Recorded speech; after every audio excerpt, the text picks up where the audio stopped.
पढ़ने वाले हैं टिश्यू का थर्ड लेक्चर। इसके पहले हमने फर्स्ट लेक्चर में जाना था इंट्रोडक्शन ऑफ टिश्यू।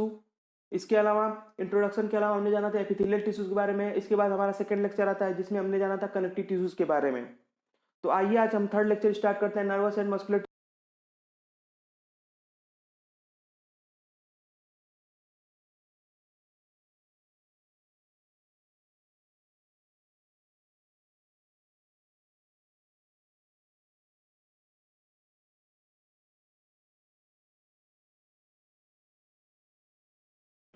टिश्यू। तो वीडियो स्टार्ट करने से पहले हम एक बार इंपॉर्टेंट पॉइंट को रिवाइज कर लेते हैं जो कि हमारे फर्स्ट लेक्चर और सेकंड लेक्चर में थे। फर्स्ट लेक्चर में हमारे कुछ इंपॉर्टेंट पॉइंट्स था, study of tissue is called histology, यानी कि टिश्यू की स्टडी को क्या बोलते हैं, हिस्टोलॉजी बोलते हैं। The word histology was given by mayor, और सबसे पहले हिस्टोलॉजी टर्म किसने दिया था, मेयर साइंटिस्ट 1891 में दिया था।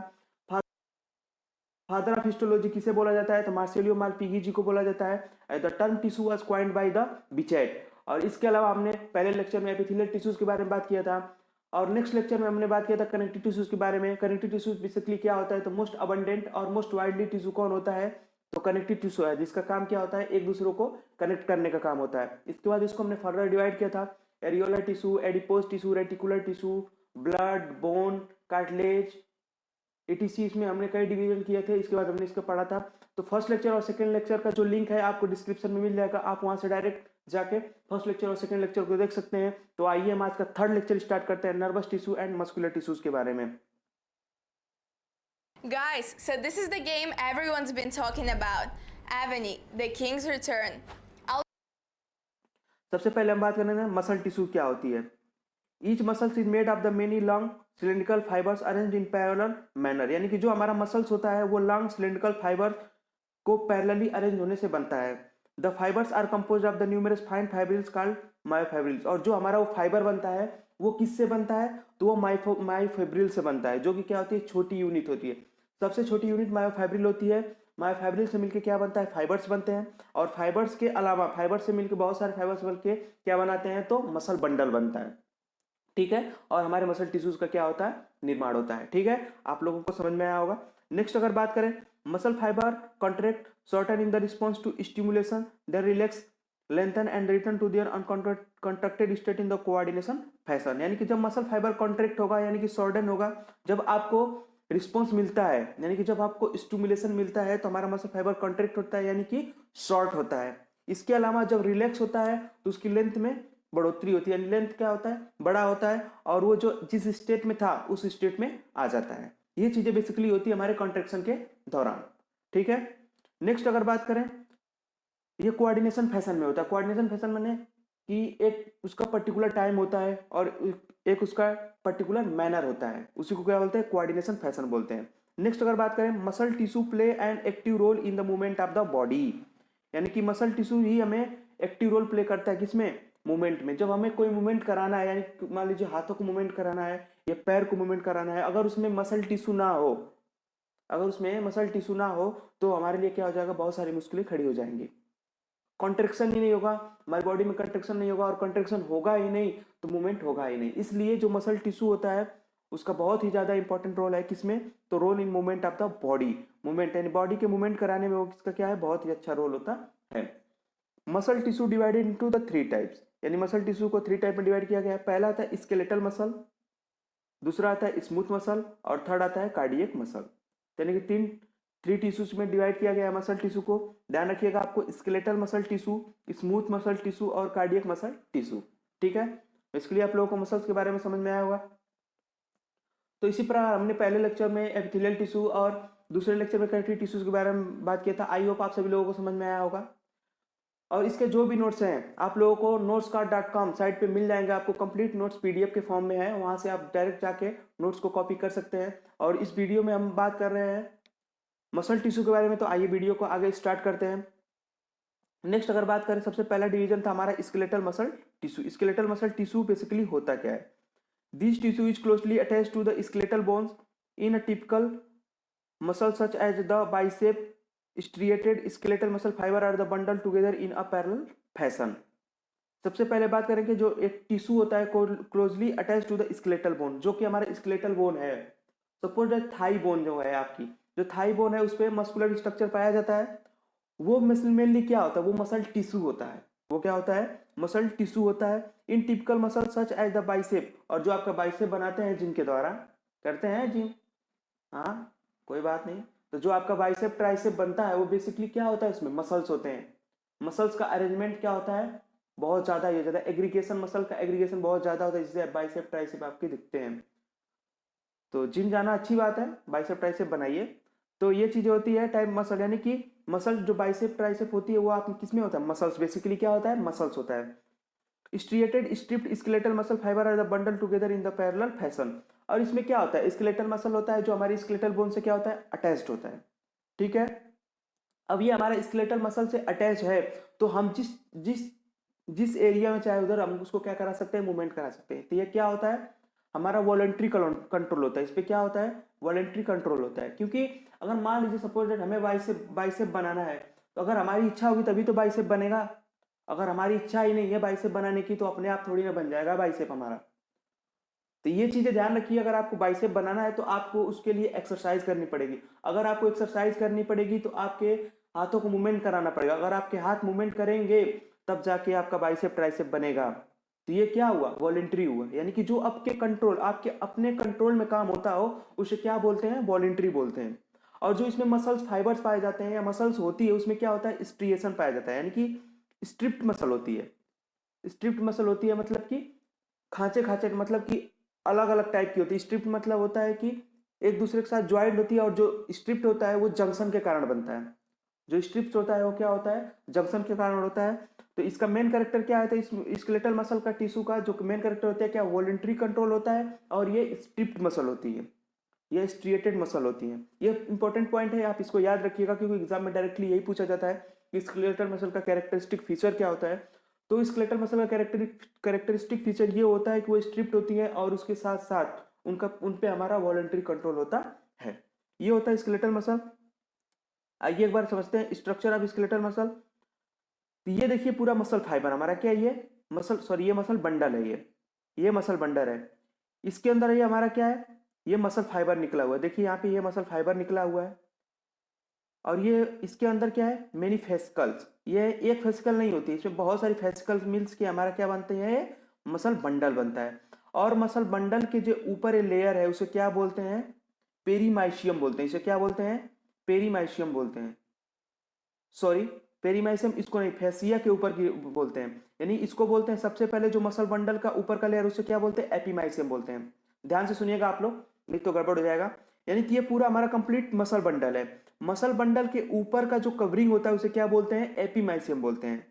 इसके अलावा जो हमारा फेसिकल्स है, ये फेसिकल्स है, इसके ऊपर की लेयर को बोलते हैं पेरीमाइशियम। उसको क्या बोलते हैं, पेरीमाइशियम। और बहुत सारे मसल यानी कि फैसिया जो है किसके बने हुए होते हैं, तो मसल फाइबर के बने हुए होते हैं। किसके बने होते हैं, मसल फाइबर के बने होते हैं। ठीक है, तो ये सारी चीजें हो गई। ये हमारा हो गया क्या, स्केलेटल मसल। स्केलेटल मसल याद रखिएगा आप लोग, वॉलंटरी कंट्रोल होता है और स्ट्रिप्ड मसल्स होती हैं इसमें। नेक्स्ट अगर बात करें स्मूथ मसल्स के बारे में, स्मूथ मसल्स बेसिकली होता क्या है। Smooth fibers taper at both end and do not show striation. Smooth muscles as involuntary as their functioning cannot be directly controlled. तो जो स्मूथ फाइबर होता है वो टैपर बोथ एंड, यानी कि टैपरिंग मतलब कि नुकीला होता है, दोनों एंड पे क्या होता है, नुकीला होता है। हमने स्केलेटल मसल पढ़ा, उस पर कोई टैपरिंग का सिस्टम नहीं होता है, टैपरिंग एंड नहीं होता, उसका ओपन एंड होता है या चौड़ा होता है, उसका क्या होता है, जो ब्रॉड होता है, ब्रॉड होता है। लेकिन ये क्या होता है, स्मूथ मसल फाइबर जो होता है उसका टैपरिंग बोथ एंड होता है, यानी कि दोनों एंड क्या होते हैं, टैपर होते हैं। आप स्ट्रक्चर में देखेंगे तो ये जैसे ये टैपर एंड, ये हो गया टैपर एंड, यानी कि ये हो गया टैपर एंड, यानी कि इसका बोथ एंड क्या होता है, टैपरिंग होता है। ठीक है, और नॉट सो स्ट्रिएशन, और इसमें कोई भी स्ट्रिएशन नहीं पाई जाती, यानी कि कोई भी स्ट्रिएशन नहीं पाई जाती, इसमें कोई भी डिवीजन नहीं पाया जाता है। इसमें भी जंक्शंस के थ्रू जुड़ा होता है, लेकिन इसमें कोई भी स्ट्रिएशन नहीं पाया जाता है। और इसके अलावा ये इनवॉलंटरी कंट्रोल होती है। तो अगर कोई कैरेक्टरिस्टिक फीचर पूछे तो क्या होगा, इसका कैरेक्टरिस्टिक फीचर क्या होगा, ये इनवॉलंटरी कंट्रोल का होता है और इसमें स्ट्रिएशन नहीं पाया जाता है, यही इसका कैरेक्टरिस्टिक फीचर होता है। तो नेक्स्ट पॉइंट आगे पढ़ते हैं। The wall of internal organ such as blood vessel, stomach and intestine contain this type of muscle tissue. तो इसका लोकेशन कहाँ होता है, बेसिकली ये कहाँ प्रेजेंट होता है, द ब्लड वेसल। जो हमारी ब्लड वेसल्स होती है उसमें कौन सा टिश्यू पाया जाता है, तो स्मूथ मसल टिश्यू पाया जाता है। ठीक है। नेक्स्ट स्टमक, स्टमक में भी क्या पाया जाता है, स्मूथ मसल टिश्यू पाया जाता है, एंड इंटेस्टाइन और contain this type of tissue. आप सपोज कीजिए अगर ये वॉलंटरी हुआ तो क्या करेंगे, वॉलंटरी हुआ तो क्या करेंगे, तो वो वॉलंटरी होगा तो हम अपने इच्छा अनुसार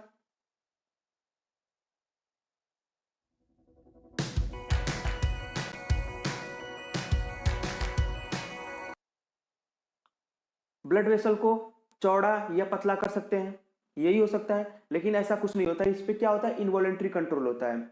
इनवॉलेंट्री कंट्रोल का मतलब कि हम अपनी बॉडी पोस्चर को, अपने मूवमेंट को करा सकते हैं। जो भी एक्सटर्नल मूवमेंट है हम उसको करा सकते हैं, किसके सहायता से, तो वो होता है हमारा स्केलेटल मसल टिश्यूज के द्वारा। लेकिन जो स्मूथ मसल होती है इसमें कोई भी हमारा अपना कंट्रोल नहीं होता है, इस पे ब्रेन का खुद कंट्रोल होता है। जैसे मान लीजिए हमारे स्टमक में एचसीएल कब रिलीज होना है, अगर हम भोजन करते हैं तो एचसीएल रिलीज होगा, भोजन करते हैं तो रिलीज होगा। वो हमारी जो स्टमक की मसल है वो अपने आप रिलीज कर देती है जब भोजन जाता है तो। ठीक है, इसका सबसे बड़ा एडवांटेज है स्मूथ मसल का। इसके अलावा इंटेस्टाइन में भोजन कब डाइजेस्ट होगा, कैसे इंटेस्टाइन में भोजन जाएगा, और कहाँ पे कौन सा जूस रिलीज होगा, कौन सा एंजाइम रिलीज होगा, या कौन सा हार्मोन रिलीज होगा, ये सारी चीजें कंट्रोल कौन करता है, तो स्मूथ मसल टिश्यू करता है। इस पे हमारा कोई कंट्रोल नहीं होता कि कब हार्मोन कितना निकलवाना है हमें या कैसे क्या करना है, नहीं। अगर आप भोजन करते ही नहीं है तो एचसीएल का सिक्रिएशन होगा ही नहीं। अगर एचसीएल का सिक्रिएशन होता ही नहीं है तो यानी कि स्मूथ मसल आपकी रिलैक्स पोजीशन में है, स्मूथ मसल आपका काम नहीं कर रही है। इसी प्रकार हमारे इसोफेगस में होता है पेरिस्टाल्सिस मूवमेंट भी होता है। तो पेरिस्टाल्सिस मूवमेंट क्या होता है, किसके थ्रू होता है, तो वो स्मूथ मसल्स के थ्रू ही हमारा पेरिस्टाल्सिस मूवमेंट होता है। या हमारे स्टमक में जो मूवमेंट होता है वो भी स्मूथ मसल के थ्रू ही होता है। ये सारी चीजें होती हैं जो स्मूथ मसल क्या करता है, हेल्प करता है। नेक्स्ट अगर बात करें cardiac muscle tissue, cardiac muscle tissues की अगर बात करें, it is only present in the heart, it also the involuntary tissue and it is the self regulated cell junctions fuse the plasma membrane and cardiac muscle cell appear like the striped muscle. Cardiac muscle ये unique feature है क्योंकि ये cardiac muscle tissue जो होता है, cardiac muscle यानी कि cardiac में ही पाया जाता है। जो हमारा हार्ट होता है उसी में पाया जाता है क्या, cardiac muscle cells. Cardiac muscle cells पाई जाती है और वो क्या बनाती है, टिश्यूज बनाती है। तो इसमें जो सेल्स होती है वो क्या होती है, जंक्शन के थ्रू इतना ज्यादा जुड़ी होती है, इतना ज्यादा अरेंज होती है कि उसमें क्या होता है, स्ट्रिप्ट आ जाता है, यानी कि ब्रांच्ड आ जाता है। मेनली स्ट्रिप्ट का मतलब क्या होता है, ब्रांच्ड होता है। तो ब्रांचेज हो जाती है और इस पे भी हमारा कोई कंट्रोल नहीं होता है। तो इसका कैरेक्टरिस्टिक फीचर है कि ये इनवॉलेंट्री होती है और इसके साथ साथ इसे क्या होती है, स्ट्रिप्ट नेचर की होती है। ये होती है cardiac muscle tissue. Cardiac muscle tissue आपको दिख रहा होगा, ये स्ट्रिएशन, ये स्ट्रिएशन है, ये सारी स्ट्रिएशन है। इसे क्या बोलते हैं, स्ट्रिप्ड मसल्स बोलते हैं या ब्रांच्ड मसल्स बोलते हैं, ब्रांच मसल फाइबर या ब्रांच मसल टिश्यू बोलते हैं। तो ये हमने बात कर ली पूरी कंप्लीट मसल टिश्यूज के बारे में। आगे हम पढ़ेंगे नर्वस टिश्यू के बारे में। तो आप लोगों को बता दूं कि ये हमारा जो लेक्चर है ये थर्ड लेक्चर है, इसके बाद ये हमारा जो टिश्यूज का है पूरा कंप्लीट हो जाएगा। और इसके पहला लेक्चर और सेकंड लेक्चर का जो लिंक है आपको डिस्क्रिप्शन में मेंशन कर दिया गया है, आप वहां से डायरेक्ट पहले लेक्चर और सेकंड लेक्चर को देख सकते हैं। इसके अलावा अगर आपको नोट्स की जरूरत हो रही है, अगर आपको लग रहा है कि नोट्स जरूरत है, तो आप डायरेक्ट हमारी वेबसाइट notescard.com पे जा सकते हैं और वहां से डायरेक्ट नोट्स को डाउनलोड कर सकते हैं, जिसका आपको लिंक डिस्क्रिप्शन में मेंशन कर दिया जाएगा और आप वहां से डायरेक्ट नोट्स को कॉपी कर सकते हैं, डायरेक्ट डाउनलोड कर सकते हैं।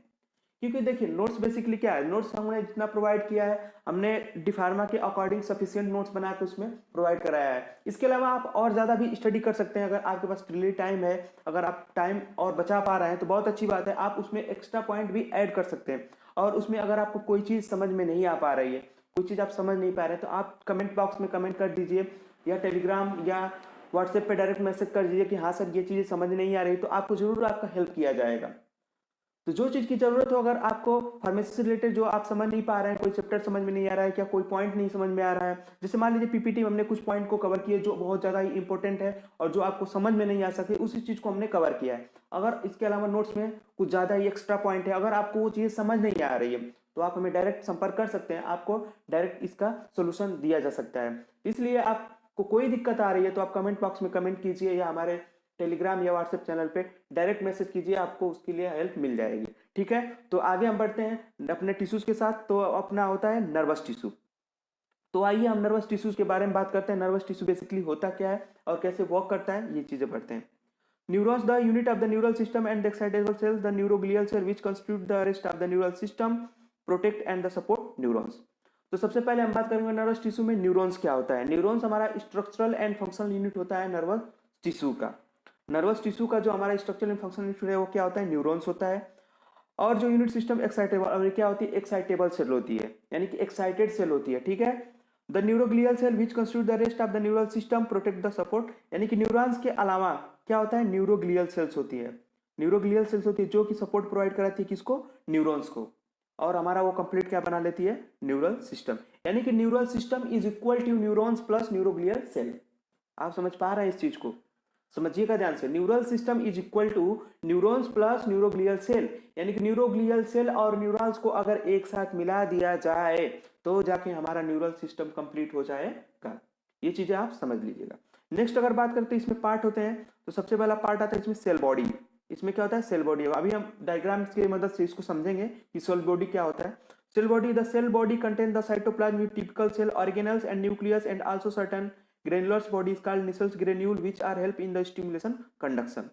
तो सबसे पहले मेन पार्ट हमारा क्या होता है न्यूरॉन्स का, सबसे पहले होता है सेल बॉडी, वही मेन पार्ट होता है। इसके अंदर क्या होता है, साइटोप्लाज्म होता है। इसके अलावा मेनी ऑर्गेनल्स, एंडोप्लाज्मिक रेटिकुलम, आपने पढ़ा होगा एंडोप्लाज्मिक रेटिकुलम, माइटोकॉन्ड्रिया, ये सारी चीजें होती है, तो वो कहाँ प्रेजेंट होती है, सेल बॉडी में प्रेजेंट होता है। इसके अलावा न्यूक्लियस प्रेजेंट होता है, यानी कि जो पूरा कंट्रोल किस पे करता है, हमारे न्यूरॉन्स पे कंट्रोल करता है।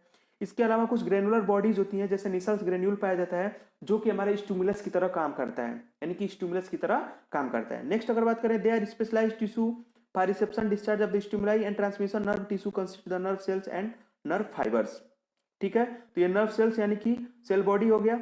इसमें क्या होता है, ये हमारे जो स्टिमुलेशन को है, स्टिमुलेट को रिसीव करता है, रिसीव करने के बाद उस पर क्या करता है, वर्क करता है, उसके बाद क्या करता है, ट्रांसमिट कर देता है। यही काम होता है किसका, न्यूरॉन्स का होता है, ठीक है। ये दो पार्ट में हमने बांटा था इसको, तो आप समझते हैं ये नर्व फाइबर होता है। अब नर्व फाइबर देखते हैं क्या क्या होता है, आगे बढ़ते हैं इसको हम। Nervous system is composed of three types of cell. तो सबसे पहला हमने पढ़ा था नर्व सेल्स, या इसको हम क्या बोलेंगे, सेल बॉडी, जो कि हमने पीछे फर्स्ट पॉइंट में डिस्कस किया था। Each nerve cells are the nucleus and highly specialised protoplasm. The body of the nerve cells give rise to the nerve fibres. आप लोगों को समझ में आया, सेल बॉडी के बारे में आपको बताया कि उसमें साइटोप्लाज्म होता है, न्यूक्लियस होता है, ऑर्गेनल्स होते हैं, और इसके साथ साथ निसल्स ग्रेन्यूल्स पाए जाते हैं। तो यह ध्यान रखिएगा, मैंने क्या क्या बोला, उसमें क्या क्या पाए जाते हैं, न्यूक्लियस, साइटोप्लाज्म, निसल्स ग्रेन्यूल और ऑर्गेनल्स पाए जाते हैं। ये सारी चीजें पाई जाती है किसमें, सेल बॉडीज में पाई जाती है। नेक्स्ट अगर बात करें, नेक्स्ट पार्ट हमारा क्या है, axon. It is the main fibre when arises from the body of each nerve cell. Impulse passes through the axon is one direction only. ये हमारा क्या होता है, एक्सोन होता है। एक्सोन होता है, इसको क्या बोलते हैं हम, कंडक्शन पाथ भी बोलते हैं, कंडक्शन पाथ भी बोलते हैं, क्योंकि इसमें जो कंडक्शन होता है, इंपल्स का कंडक्शन होता है, बहुत ज्यादा ही तेजी से होता है और डायरेक्टली होता है, उसी में ज्यादा सबसे ज्यादा होता ही है, क्योंकि एक जोन पे प्रेजेंट होता है ट्रिगर जोन, और ट्रिगर जोन से जो हमारा इंपल्स होता है वो बहुत ही फास्टली पास आउट होता है आगे के लिए, ठीक है। ये होता है हमारा एक्सोन। ये बहुत ही इंपॉर्टेंट पार्ट है न्यूरॉन्स का, क्योंकि कंडक्शन को कराने का काम यही मेनली यही कराता है। नेक्स्ट बात करें, dendrites. These are the short fibres arises from the body of the nerve cells. They conduct the impulse toward the cell body synapse in the junctions between the axon and neurons and dendrites of the another called dendrites, ठीक है। तो dendrites mainly क्या होता है, तो जो हमारे cell body होती है, सेल बॉडी समझिएगा, ये हो गया सेल बॉडी, यानी कि ये जो राउंड वाला पार्ट है, जितना न्यूक्लियस आपको दिख रहा है, ये क्या है, सेल बॉडी है। और इसके ऊपर जो ये निकला हुआ पार्ट होता है, ये क्या होता है, ये डेंड्राइट्स। छोटे छोटे पार्ट हैं, ये कौन से हैं, ये डेंड्राइट्स हैं, ठीक है। यही डेंड्राइट्स क्या होते हैं, नेक्स्ट, यानी कि यहाँ पे दूसरे न्यूरॉन्स के एक्सोन वाले पार्ट, यानी कि ये एक्सोन वाले पार्ट, ये एक्सोन वाले पार्ट से क्या होते हैं, यहाँ पे जुड़े हुए होते हैं। यहाँ पे क्या होता है, बेसिकली अटैच होगा, यहीं पे क्या होता है, बेसिकली अटैच होगा। तो ये न्यूरॉन्स था, अपना केमिकल किसको दे देता है, डेंड्राइट्स को देता है। अब वो डेंड्राइट्स क्या करता है, जनरेट करता है इंपल्स, और ये इंपल्स जनरेट होकर कहाँ तक आता है, एक्सोन में। एक्सोन से होते हुए आता है ये यहाँ पे, और यहाँ से फिर नेक्स्ट डेंड्राइट्स में पहुंच जाता है, यानी नेक्स्ट डेंड्राइट यहाँ पे पहुंच जाएगा डेंड्राइट्स में, नेक्स्ट डेंड्राइट पहुंचेगा, फिर वही प्रोसेस होता रहेगा, ठीक है। आपको ये चीजें समझ में आई, तो चलिए एक बार इसको पॉइंट को पढ़ते हैं पहले, उसके बाद फिर से इस डायग्राम पे आते हैं। तो डेंड्राइट्स क्या होता है, सेल बॉडी से निकला हुआ पार्ट होता है, राइजिंग पार्ट होता है, जो क्या करता है, कंडक्शन में हेल्प करता है, और वो भी कंडक्शन किधर कराता है, तो सेल बॉडी की तरफ कराता है। कई बार क्वेश्चन आते हैं, डेंड्राइट कंडक्शन किधर कराता है, टुवर्ड सेल बॉडी या आउटवर्ड।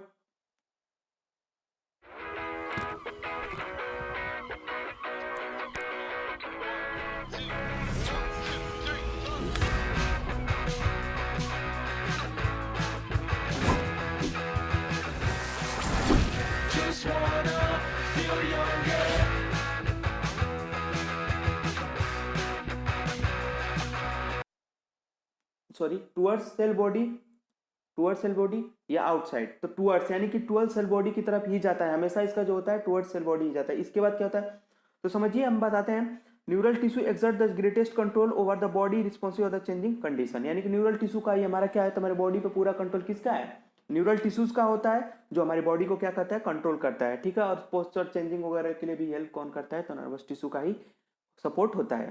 तो ये सारी चीजें हो गई नर्वस टिश्यू पर। आइए डायग्राम से इसको हम बहुत अच्छी तरीके से समझते हैं। तो डायग्राम से समझने का काम प्रयास करते हैं आप लोगों को और समझाते हैं।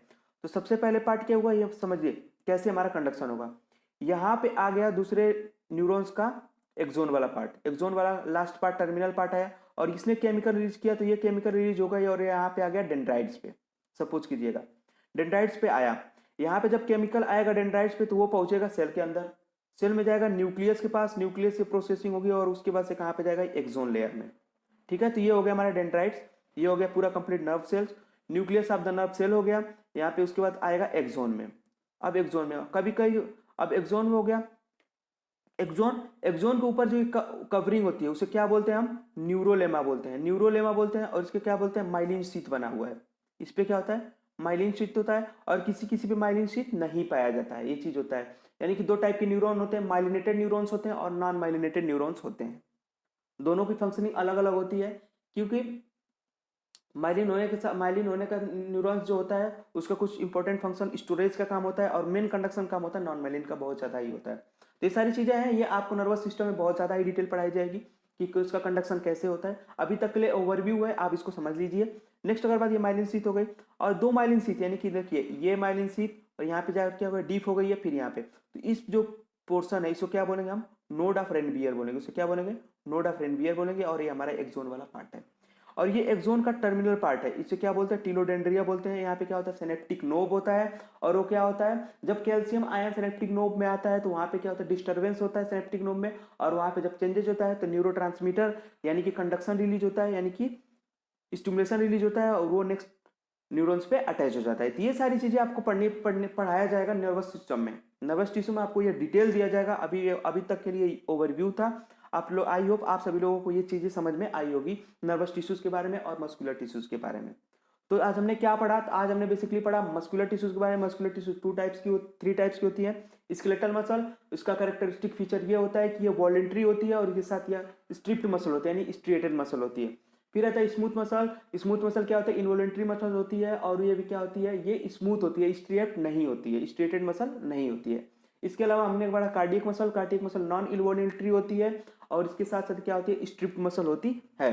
ये सारी चीजें हमने पढ़ा मसल टिश्यू में। इसके बाद हमने पढ़ा नर्वस टिश्यू में। नर्वस टिश्यू यानी कि नर्वस सिस्टम या nervous tissue is equal to neurons plus neuroglial cell, ठीक है। ये चीजें आपको समझ में आ गई होगी।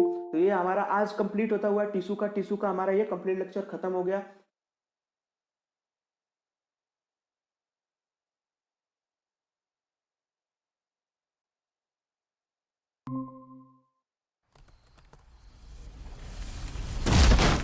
Wait! Did you download Grammarly? Come on, man. Hello students, welcome to my nurture. मैं हूं कृष्णा। टिश्यू किससे बने होते हैं, सेल से मिलकर बने होते हैं। अब क्या कह रहा है, नर्वस टिश्यू क्या हो गया, नर्वस टिश्यू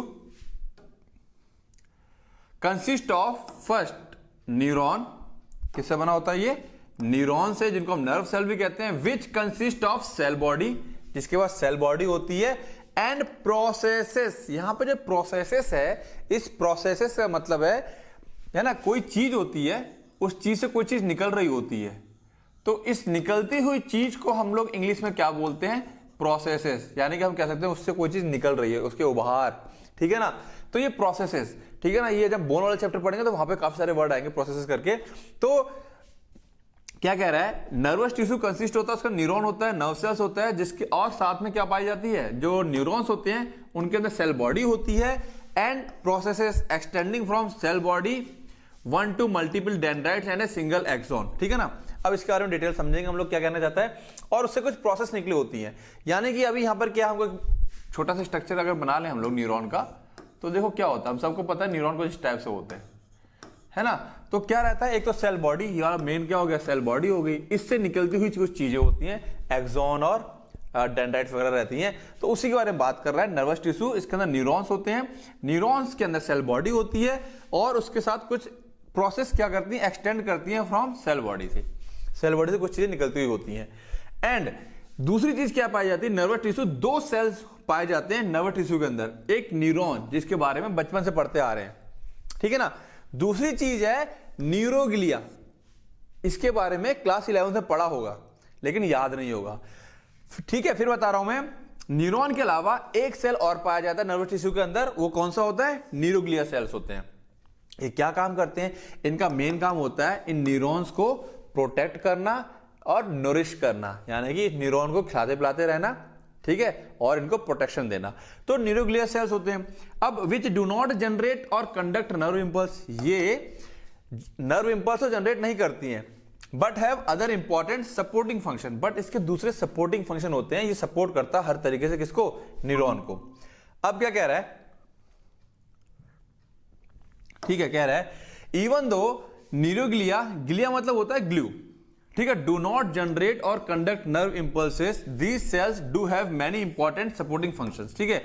ये भले ही नर्व को जनरेट नहीं करता, कंडक्ट नहीं करता है नर्व इंपल्स को, लेकिन बहुत सारे इसके सपोर्टिव फंक्शन होते हैं। वही पूरी लाइन यहां पे रिपीट हो गई है। अब जरा हम यहां पे बात को समझते हैं कि एक्चुअली सीन क्या है। जो न्यूरोग्लिया है, यहां पे ग्लू, पुराने टाइम पे क्या समझा जाता था कि जो ये न्यूरोग्लिया सेल्स है ना, ये न्यूरॉन्स को चिपका के रखते हैं, होल्ड करके रखने में मदद करते हैं, कौन, न्यूरोग्लिया। उस समय इतना एडवांसमेंट नहीं था, लेकिन बाद में समझ में आया ये इसको चिपका के तो नहीं रखते हैं, लेकिन सपोर्टिंग का काम करते हैं। लेकिन पहले इसका नाम पड़ चुका था क्या, न्यूरोग्लिया। अब न्यूरोग्लिया सेल्स क्या होते हैं और डिटेल में समझेंगे हम इनको आगे। अब दो सेल्स हमने देखा कि नर्वस टिश्यू के अंदर दो टाइप के सेल पाए जाते हैं, न्यूरॉन्स और न्यूरोग्लिया। तो सबसे पहले हम ले लेंगे क्या, अपना न्यूरॉन को पकड़ लेते हैं, ठीक है। तो न्यूरो का मतलब क्या होता है, नर्व होता है, और नर्व सेल्स, न्यूरॉन को हम लोग नर्व सेल्स भी कहते हैं, are sensitive to various stimuli. ये सेंसिटिव होते हैं बहुत सारे स्टिमुलाई, जैसे कि तेज धूप होगी तो आंखें छोटी हो जाती हैं, गर्म चीज को छू लो तो हाथ पीछे हटता है, ये सब क्या है, स्टिमुलाई, ठीक है ना। यानी कि कोई चीज जो हमको मूवमेंट करने को मजबूर कर दे, तेज धूप में निकल के जाओ, आंखें अपने आप कम होती हैं, गर्म चीज को छुओ, हाथ अपने आप पीछे हटता है। तो जो चीजें हमको मोशन करने में, हमको कुछ काम करने के लिए मजबूर करती हैं, उनको हम लोग क्या कहते हैं, स्टिमुलाई। क्या कहते हैं उसको हम लोग, स्टिमुलाई। तो ये जो स्टिमुलाई है, इस स्टिमुलाई को कैच कौन करता है, ये न्यूरॉन्स कैच करते हैं। यानी कि गर्म हीट को छुआ तो किसने रिसीव किया कि हाँ भाई गर्मी लग रही है, हाथ हटा लो वरना हाथ जल जाएगा। ये काम कौन करते हैं, न्यूरॉन, ठीक है ना। इसीलिए कहा गया ये सेंसिटिव होते हैं टू वेरियस स्टिमुलाई, अलग अलग तरह के स्टिमुलाई के लिए सेंसिटिव होते हैं। They convert stimuli into electrical signal. जो मेरे हाथ ने गर्म छुआ यहां पर, वो जो गर्मी, जहां हीट लगी यहां पर, ठीक है, अच्छा हीट लगी तो मेरा यहां पे सेल डैमेज हो सकता है, बॉडी डैमेज होगी। तो वो जो हीट है ना, हीट के रूप में ना जा करके इलेक्ट्रिकल सिग्नल में, वो जो स्टिमुलाई था हीट, वो किस में कन्वर्ट होता है, इलेक्ट्रिकल सिग्नल में, ठीक है। न्यूरॉन्स के अंदर इलेक्ट्रिकल सिग्नल के रूप में कहानी चलती है, यानी कि जो इंपल्स होता है हमारा, वो इलेक्ट्रिकल सिग्नल के रूप में चलता है। समझेंगे इसे जब उसमें आ जाओगे, सेकंड ईयर में आ जाओगे, तो पूरी डिटेल में इसका कंडक्शन समझाया कोर्स में अपने, ठीक है, न्यूरो ह्यूमरल ट्रांसमिशन करके, वो हम इसको डिटेल में समझेंगे। फिलहाल इतना याद रखो कि नर्व इंपल्स के अंदर एक बिजली पैदा होती है, मिली वोल्ट में रहती है, बहुत कम मिली वोल्ट में होता है, ठीक है। तो वो सिग्नल क्रिएट होता है, और वो जो सिग्नल क्रिएट होता है बिजली, इलेक्ट्रिकल सिग्नल, उसी को हम लोग नर्व का एक्शन पोटेंशियल कहते हैं। इसी एक्शन पोटेंशियल को हम लोग नर्व इंपल्स कह लें या नर्व के सिग्नल कह लें, ठीक है। ये जो एक्शन पोटेंशियल है, इसी को हम लोग क्या कहते हैं, नर्व इंपल्सेस।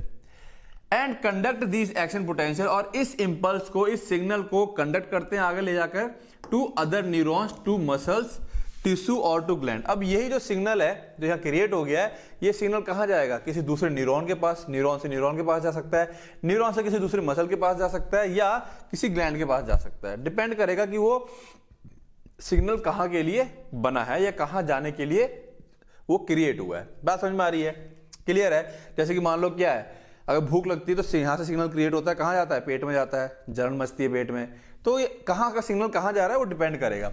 तो सिग्नल सारे कैसे होते हैं, इलेक्ट्रिकल होते हैं, क्लियर बातें। अब ये न्यूरॉन्स पाए कहां जाते हैं, लोकेशन की बात करें तो नर्वस सिस्टम में पाए जाते हैं।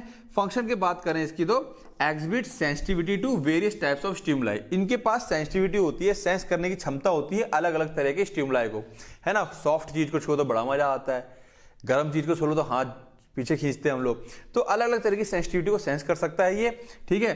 Converts stimuli into nerve impulse, जो भी स्टिमुलाई होती हैं उसको नर्व इंपल्स में कन्वर्ट कर देता है, यानी कि एक्शन पोटेंशियल में कन्वर्ट कर देगा। किसी सॉफ्ट चीज को छूते हो तो बड़ा मजा आता है, तो हमारा हाथ हटने का मन नहीं करता, बॉडी को बड़ा अच्छा लग रहा होता है ना। किसी गर्म चीज को छू लेते तो हाथ पीछे खींच लेता है। तो स्टिमुलाई जो है जो हमको क्या करे, जैसे मैंने यहाँ पे कहा था अभी कि हमको मोशन मूव करने में मजबूर करे, जरूरी नहीं है कि वो हमको मूव ही करा दे। अब स्टिमुलाई एक ऐसा भी हो सकता है कि अच्छा लग रहा है, हाथ नहीं हटा रहे हैं, तो वो स्टिमुलाई हमको मूव कराने के लिए मजबूर नहीं कर रहा है, ठीक है ना। तो वहां से हमारे पास कोई इस टाइप का सिग्नल नहीं जा रहा, लेकिन हाँ गुड फीलिंग्स आ रही हैं। Conduct nerve impulses to other neurons, muscle fibre और ग्लैंड, ठीक है ना। इसका फंक्शन क्या होता है, स्टिमुलाई को सिग्नल में कन्वर्ट करना, और वो सिग्नल जाता है किसी दूसरे न्यूरॉन के पास जा सकता है, मसल फाइबर के पास जा सकता है और ग्लैंड्स के पास जा सकता है, ठीक है। तो बचपन से हम लोग इसका एक स्ट्रक्चर देखते हुए आ रहे हैं, एक स्ट्रक्चर पढ़ते हुए आ रहे हैं। आओ देखें जरा, parts of neuron with function, ठीक है ना। अगर 2 या 3 नंबर में क्वेश्चन आता है तो सीधा यहां से उठा करके इतना लिखेंगे और ये डायग्राम बना देंगे, ठीक है। काफी है, सफिशिएंट है, हमको बहुत अच्छे से पता है इसके कितने पार्ट होते हैं। डेंड्राइट होता है ये, ठीक है, सेल बॉडी होती है, ठीक है। मेन सबसे पहले क्या आती है, सेल बॉडी, ये वाला पार्ट जो है ये क्या है, सेल बॉडी होती है, ठीक है ना। इससे क्या निकले हुए हैं, ये डेंड्राइट्स निकले हुए हैं। ये सबसे ऊपर क्या होती है, सेल मेम्ब्रेन होती है, जहां से ये जो होता है ये वाला पार्ट, ये एक्सॉन होता है। ये एक्सॉन इस सेल बॉडी में जहां पे जाके जुड़ता है, इस पार्ट को हम लोग क्या कहते हैं, एक्सॉन हिलॉक कहते हैं। जहां जहां पर, अच्छा, पूरे एक्सॉन में जगह जगह पर क्या रहती है, माइलिन शीथ की कवरिंग रहती है। तो ये हो गया अपने पास माइलिन शीथ। जहां जहां माइलिन शीथ नहीं होता है बीच बीच में, उसको हम लोग बोल देते हैं नोड ऑफ रेनवायर्स, ठीक है। माइलिन शीथ, अच्छा, जो स्वैन सेल्स होते हैं ये क्या सिक्रीट करते हैं, swan sales produce myelin sheath. तो यहां पर ये क्या पाए जाते हैं, स्वैन सेल्स भी हैं। और लास्ट में जाकर के ये नोब्स पाए जाते हैं, एक्सॉन टर्मिनल कहते हैं, form junction with other sales, दूसरे न्यूरॉन के साथ ये क्या करते हैं, जंक्शन बनाते हैं। अभी हम इसको डिटेल में भी देखेंगे। तो फिलहाल यहां पर क्या है, एक मोटा मोटा डेंड्राइट्स क्या करते हैं, रिसीव सिग्नल, दूसरे से जो आते हैं उससे सिग्नल रिसीव करेंगे। मतलब ये वाला जो टर्मिनल होगा ना किसी दूसरे का, वो कुछ यहां पर आ जाएगा इस टाइप से, और ये सिग्नल रिसीव कर लेगा। क्लियर है। From other cell, cell body क्या, organises and keep the cell functional, ये मेन आ गया, यानी कि ब्रेन वाला पार्ट हो गया, क्योंकि यहाँ न्यूक्लियस है तो पूरे सेल को क्या रखता है, ये एक्टिव रखेगा, फंक्शनल रखेगा। सेल मेम्ब्रेन प्रोटेक्ट करती है। Axon hillock generate impulse in the neuron, यहां से क्या होता है, इंपल्स जनरेट होता है। Node of Ranvier allow diffusion of ions, यहां पे क्या होता है, जंपिंग होती है आयंस की, जिससे कि हमारा फास्ट क्या हो, कंडक्शन हो। पढ़ा होगा इसके बारे में। स्वैन सेल्स, यहां पे अभी हम उसके बारे में नहीं पढ़ना, लेकिन स्वैन सेल्स प्रोड्यूस करते हैं माइलिन शीथ को। Nucleus control the entire neuron, पूरे न्यूरॉन को ही कंट्रोल कर रहा है। Axon transfer signals to the other cells and organs, अब इस एक्सॉन से सिग्नल देखो ऐसे आगे जंप करता हुआ, या अच्छा इसमें क्या है, माइलिन शीथ है तो इसलिए जंप कर रहा है। अगर माइलिन शीथ नहीं होती तो सिग्नल ऐसे फ्लो करता डायरेक्ट और आगे जाकर के दूसरे न्यूरॉन के पास चला जाता, अगर ये माइलिन शीथ ना होती तो। देन माइलिन शीथ आ गई, increase the speed of the signal, अब वो चीज जंप करती हुई जा रही तो रफ्तार क्या हो जाएगी, बढ़ जाएगी। Then axon terminal forms junction with the other cell, ये दूसरे सेल के साथ क्या बनाता है, जंक्शन बनाता है। तो न्यूरॉन को हमने देखा एक तरह से मोटा मोटा समझे अगर, तो एक सेल बॉडी होती है, एक क्या होता है, एक्सॉन होता है, ठीक है, और एक क्या होते हैं हमारे पास, डेंड्राइट। ये 3 चीजें इसकी क्या है, इंपॉर्टेंट है। एक न्यूरॉन के 3 पार्ट अगर हम पढ़ेंगे तो इसके 3 पार्ट में तोड़ करके इसको हम लोग पढ़ेंगे। क्लियर है बातें। तो बस यही सारी बातें थी न्यूरॉन के बारे में, जनरल बातें। लेकिन ये बातें अब तक क्या थी, जो हम लोग अब तक पढ़ते आए थे, लेकिन हम थोड़ा सा आगे क्या करेंगे, इसको डिटेल करेंगे, जो कि जरूरी है अपने कोर्स के हिसाब से। आगे चलते हैं, पार्ट्स ऑफ न्यूरॉन को समझने करते हैं, और अब हम इसका देखते हैं थोड़ा सा डिटेल वर्जन, ठीक है ना। दिस इज, यहां से रियल चीज स्टार्ट होती है अपनी, ठीक है, यहां से क्या स्टार्ट होती है अपनी, रियल चीज स्टार्ट होती है। क्लियर है। तो देखो क्या कह रहा है, parts of neuron, most neuron have 3 parts, 3 part होते हैं। सेल बॉडी, ये रही सेल बॉडी, ठीक है, डेंड्राइट्स, ये रहा डेंड्राइट्स, और एक्सॉन, ये रहा इसके अंदर का एक्सॉन। क्लियर है बातें, ठीक है। अब थोड़ा सा इसकी डिटेलिंग कर ले हम लोग। देखो ये जो सेल बॉडी है, सेल बॉडी से क्या निकले हुए हैं, अब बहुत महीन महीन वाले होते हैं, इनको हम लोग डेंड्राइटिक स्पाइन बोल देते हैं। क्या बोल देते हैं, डेंड्राइटिक स्पाइन बोल देते हैं। ये जो लंबे लंबे से जा रहे हैं ठीक है, ये इनको हम लोग क्या बोल देते हैं, डेंड्राइट्स बोल देते हैं। ये जो पूरा स्ट्रक्चर है, ठीक है, इसको हम लोग क्या बोल देते हैं, सेल बॉडी बोलते हैं। इसी सेल बॉडी के अंदर क्या है, न्यूक्लियस है। अच्छा, जहां से ये डेंड्राइट्स निकलने स्टार्ट हुए हैं, इसके अंदर हल्के हल्के से ये फाइबर पाए जा रहे हैं, इसको हम लोग न्यूरोफाइब्रिल भी कह देते हैं। इस सेल बॉडी के अंदर क्या होता है, साइटोप्लाज्म होता है, जो एंडोप्लाज्मिक रेटिकुलम होते हैं उनको हम निजल बॉडीज भी कहते हैं। इसके अंदर निजल बॉडीज भी पाए जाते हैं, ठीक है। ये जो एक्सॉन है इसके अंदर, ये जो एक्सॉन जा रहा है, ये जहां पर इससे अटैच होता है, ये वाला पार्ट गर्दन कह लो इसकी, इसको हम लोग क्या कहते हैं, एक्सॉन हिलॉक कहते हैं। माइटोकॉन्ड्रिया पाया जाता है। और ये जो सबसे शुरुआती पार्ट जहां से जुड़ा हुआ है, इसको हम लोग क्या कहते हैं, इनिशियल सेगमेंट कह देते हैं। अब ये एक्सॉन ऐसे पीछे होता हुआ जा रहा है, ठीक है, बात को समझना थोड़ा सा, ठीक। अब क्या है, ये एक्सॉन इसके अंदर से आ रहा है, देखो पीला पीला पीला येलो येलो, क्या है, पूरा एक्सॉन है। उसके ऊपर एक कवरिंग है, उसके ऊपर क्या है, एक कवरिंग है, ध्यान रखना, ठीक है ना। उसके ऊपर क्या पाए जाते हैं, स्वेन सेल्स। अब बात को पहले समझना, उसके ऊपर जो कवरिंग है वो किसकी होती है, माइलिन शीथ की होती है। माइलिन शीथ के ऊपर जो सेल्स पाए जाते हैं वो कौन से सेल्स होते हैं, स्वेन सेल्स, ठीक है। स्वेन सेल्स क्या प्रोड्यूस करते हैं, माइलिन शीथ, ठीक है। ये जो इसके ऊपर की जो सबसे ऊपर की लेयर है, जो प्लाज्मा मेम्ब्रेन कहना चाहिए इसको, उसको हम लोग यहां क्या कहते हैं, न्यूरोलेमा।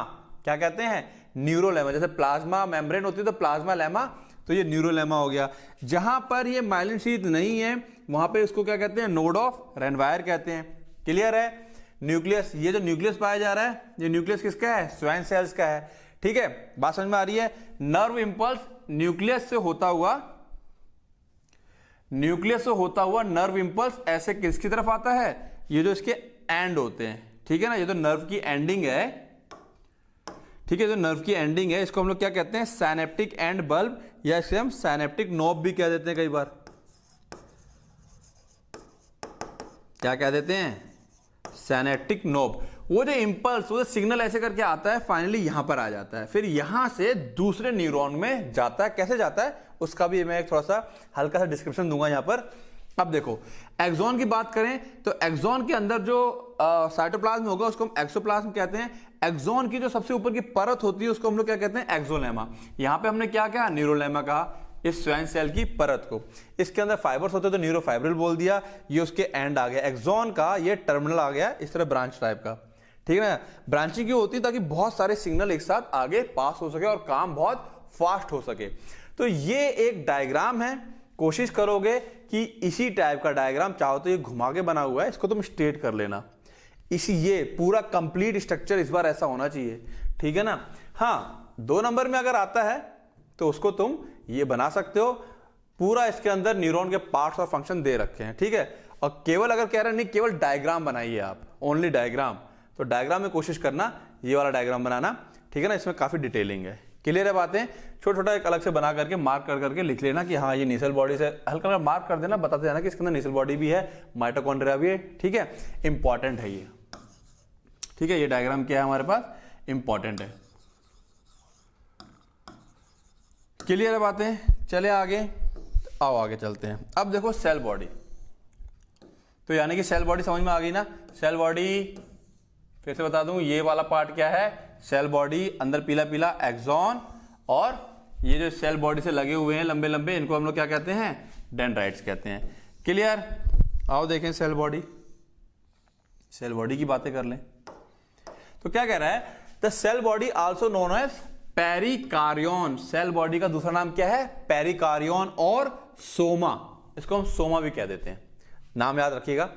कंटेन्स अ न्यूक्लियस, उसके अंदर एक न्यूक्लियस हमने देखा था, सराउंडेड बाय साइटोप्लाज्म होता है उसके अंदर, that includes organelles such as, उसके अंदर कौन कौन से ऑर्गेनेल्स पाई जाती हैं, लाइसोसोम्स, माइटोकॉन्ड्रिया, ठीक है। इसके अंदर क्या क्या पाया जाएगा, इसके अंदर माइटोकॉन्ड्रिया है, लाइसोसोम्स हैं, ठीक है ना, इसके अंदर।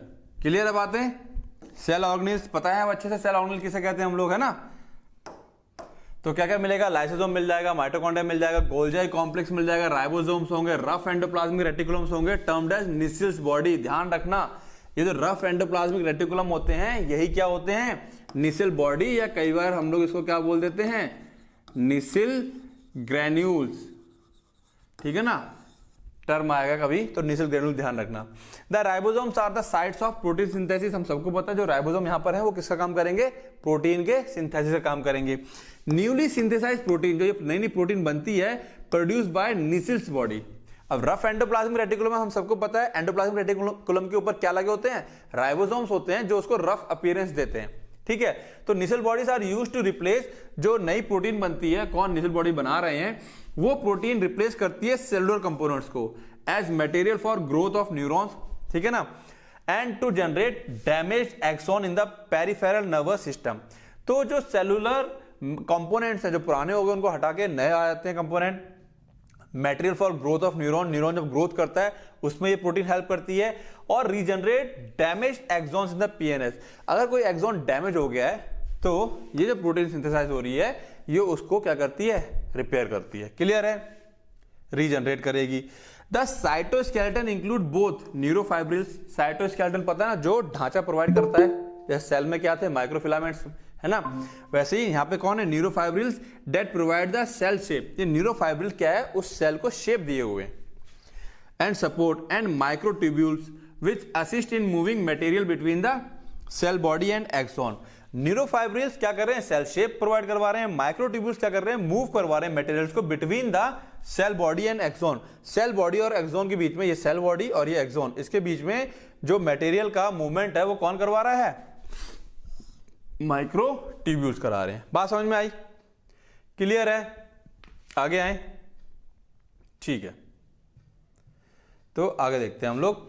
अब क्या कर रहा है, एजिंग न्यूरॉन, जो न्यूरॉन बूढ़ा हो रहा है, एज हो रही है जिसकी, ऑल्सो कंटेन लाइपोफ्यूजन। उसके अंदर एक चीज आ जाती है, लिपिड कंटेंट आ जाता है उसके अंदर, उसको हम लोग क्या बोलते हैं, लाइपोफ्यूजन बोलते हैं।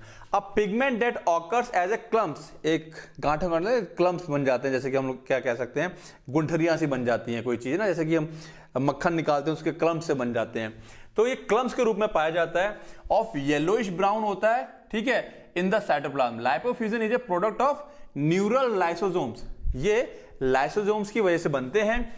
That accumulate as the neuron ages but does not seem to harm the neuron. But ये न्यूरॉन को नुकसान नहीं पहुंचाता है। क्लियर है बातें।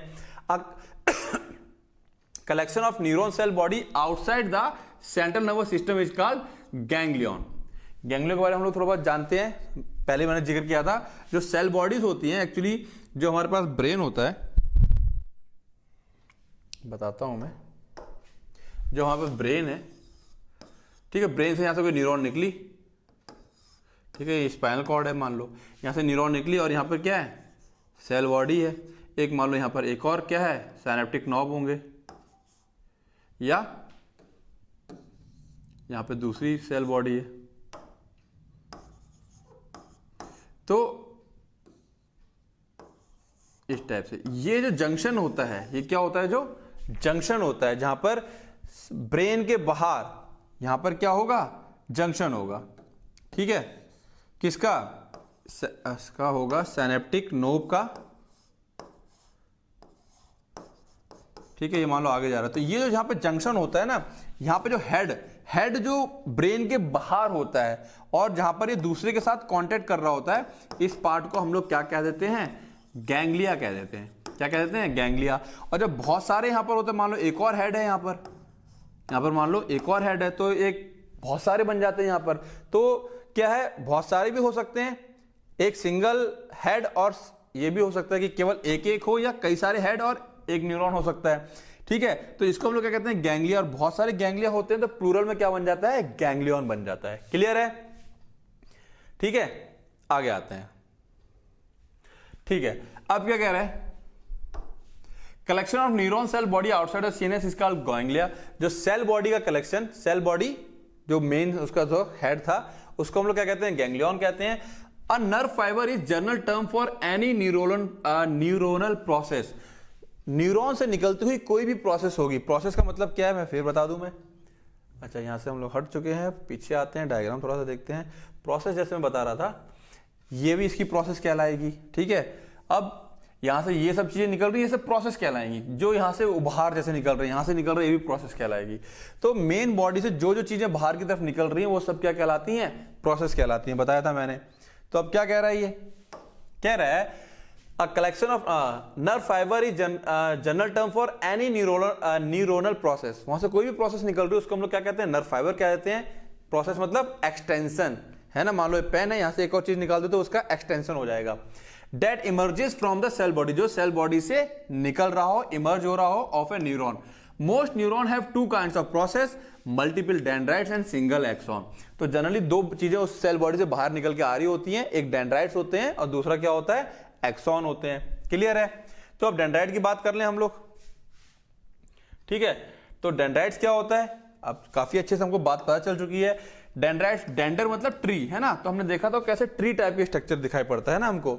ये जो स्ट्रक्चर कैसे दिखाई दे रहा है? ट्री टाइप का दिखाई दे रहा है, एक ट्री। तो डेंडर का मतलब ट्री होता है। तो देखो ये जो वर्ड होता है ना डेंडर वगैरह, ये एक्चुअली क्या है? दूसरी कंट्रीज के वर्ड्स हैं ये, ठीक है। जैसे हमारे यहाँ हिंदी में पेड़ बोल देते हैं, तो अगर हमारे यहाँ खोज होती तो हो सकता है यहाँ पे पेड़राइट्स कह रहे होते हैं इसको, ठीक है। मतलब हिंदी वर्ड से मिलता हुआ कोई ना कोई शब्द होता, बट वहां पर डेंडर, डेंडर मतलब ट्री होता है।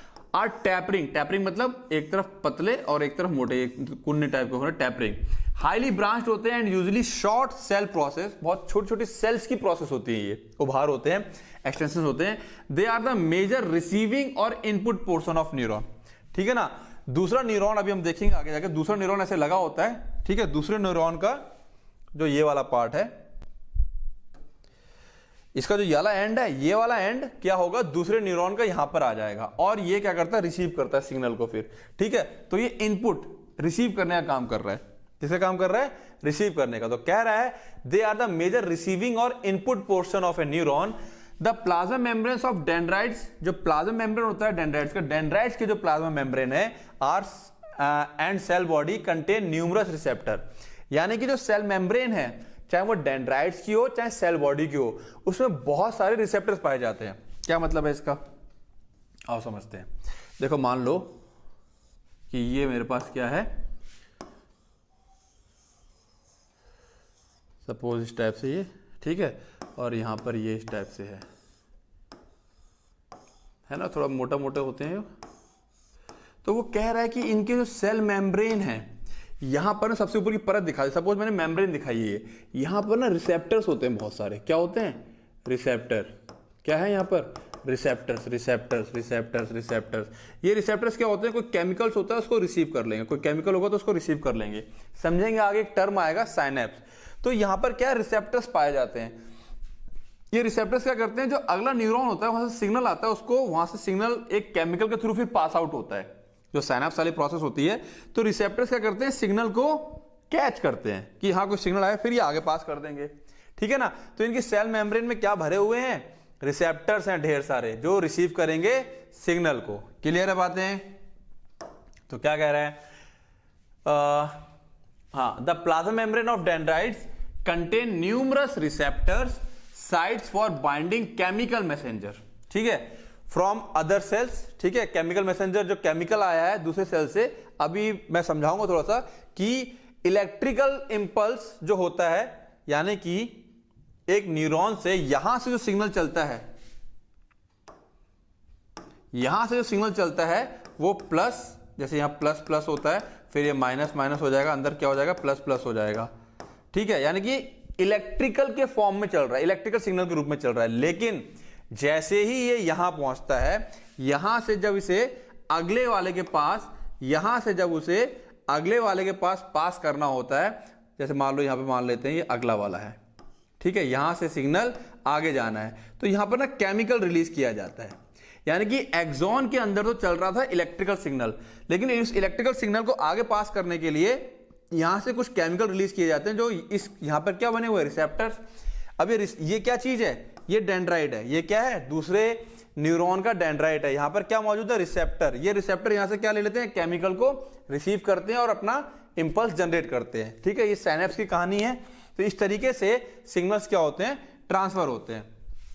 तो chemical messenger from other cell, their cytoplasm contain Nissl bodies, mitochondria and other organelles. उनके साइटोप्लाज्म में भी क्या पाया जाता है? Nissl bodies, mitochondria and other organelles, ठीक है ना। तो क्या कह रहा है? Plasma membranes of dendrites contain numerous receptors. यानी कि प्लाज्मा मेम्ब्रेन है डेंड्राइट की, और सेल बॉडी, सेल बॉडी ध्यान रखना ऊपर वाला पार्ट, सेल बॉडी, बार बार सेल बॉडी को कुछ और मत समझ लेना। तुम लोग सोचो सेल बॉडी पूरी है, पूरी सेल बॉडी नहीं है, केवल ये वाला हिस्सा सेल बॉडी है, ऊपर वाला, केवल ये ऊपर वाला हिस्सा क्या है, सेल बॉडी है। क्लियर है बातें? ठीक है ना, ध्यान रखना इस चीज का। आगे आते हैं, ठीक है। तो कह रहा है Nissl bodies, mitochondria and other organelles, ठीक है ना, यानी कि कह रहा है बहुत सारे न्यूमरस रिसेप्टर्स पाए जाते हैं सेल बॉडी और डेंड्राइट्स में, और ये साइट होता है बाइंडिंग केमिकल मैसेंजर के लिए, जो मैसेंजर्स आते हैं केमिकल रूप में उसको रिसीव करते हैं। अब इनके जो साइटोप्लाज्म है सेल बॉडी के और डेंड्राइट के जो साइटोप्लाज्म है उसके अंदर भी बहुत सारे निसेल बॉडी, माइटोकॉन्ड्रिया और अदर ऑर्गेनिल्स पाए जाते हैं। क्लियर है? एक्सॉन की बात कर लें। द एक्सॉन, एक्सो का मतलब होता है एक्सिस, जो मेन एक्सिस है इसकी, of a neuron is single thin cylindrical process. ये पतली, ठीक है, एक सिंगल होती है, पतली होती है और सिलेंड्रिकल गोल होती है, प्रोसेस उभार होता है, that may be very long, ये काफी लंबा हो सकता है। It is the output portion of neuron, यानी कि वहां से सिग्नल आया। क्या आप जॉब में हो, आईटी प्रोफेशनल या कोई और प्राइवेट जॉब, और आपको डर है ले ऑफ का, आपको डर है कि क्या चल रहा है अभी मार्केट में, क्या मेरा प्रमोशन होगा कि नहीं, हाइक मिलेगी कि नहीं, सेटिस्फैक्शन फील नहीं होता या फिर वर्थ इट फील नहीं होता, तो आप भी अपना बिजनेस स्टार्ट कर सकते हो जीरो से। और one of the simplest business जो आप सोच सकते हो वो है फूड बिजनेस। हाय, मेरा नाम है डॉक्टर अभिनव सक्सेना और मैंने 500 से ज़्यादा फूड बिजनेस ब्रांड लॉन्च करने में हेल्प की है लोगों की। आपको भी मैं सिखा सकता हूँ, लेकिन उसके लिए सीखना पड़ेगा। इसके लिए मैं एक डिटेल्ड वर्कशॉप कर रहा हूँ। नीचे दिए हुए लिंक पे क्लिक करो, रजिस्टर करो। 999 रुपीज़ की ये वर्कशॉप मैं करता हूँ, जो अभी अगर रजिस्टर करोगे तो फ्री ऑफ कॉस्ट है। जाओ रजिस्टर करो, मिलेंगे लाइव।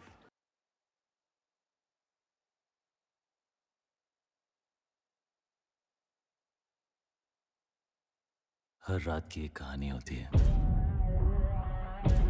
ये मेरी उस रात की कहानी है, where things got really fucked up.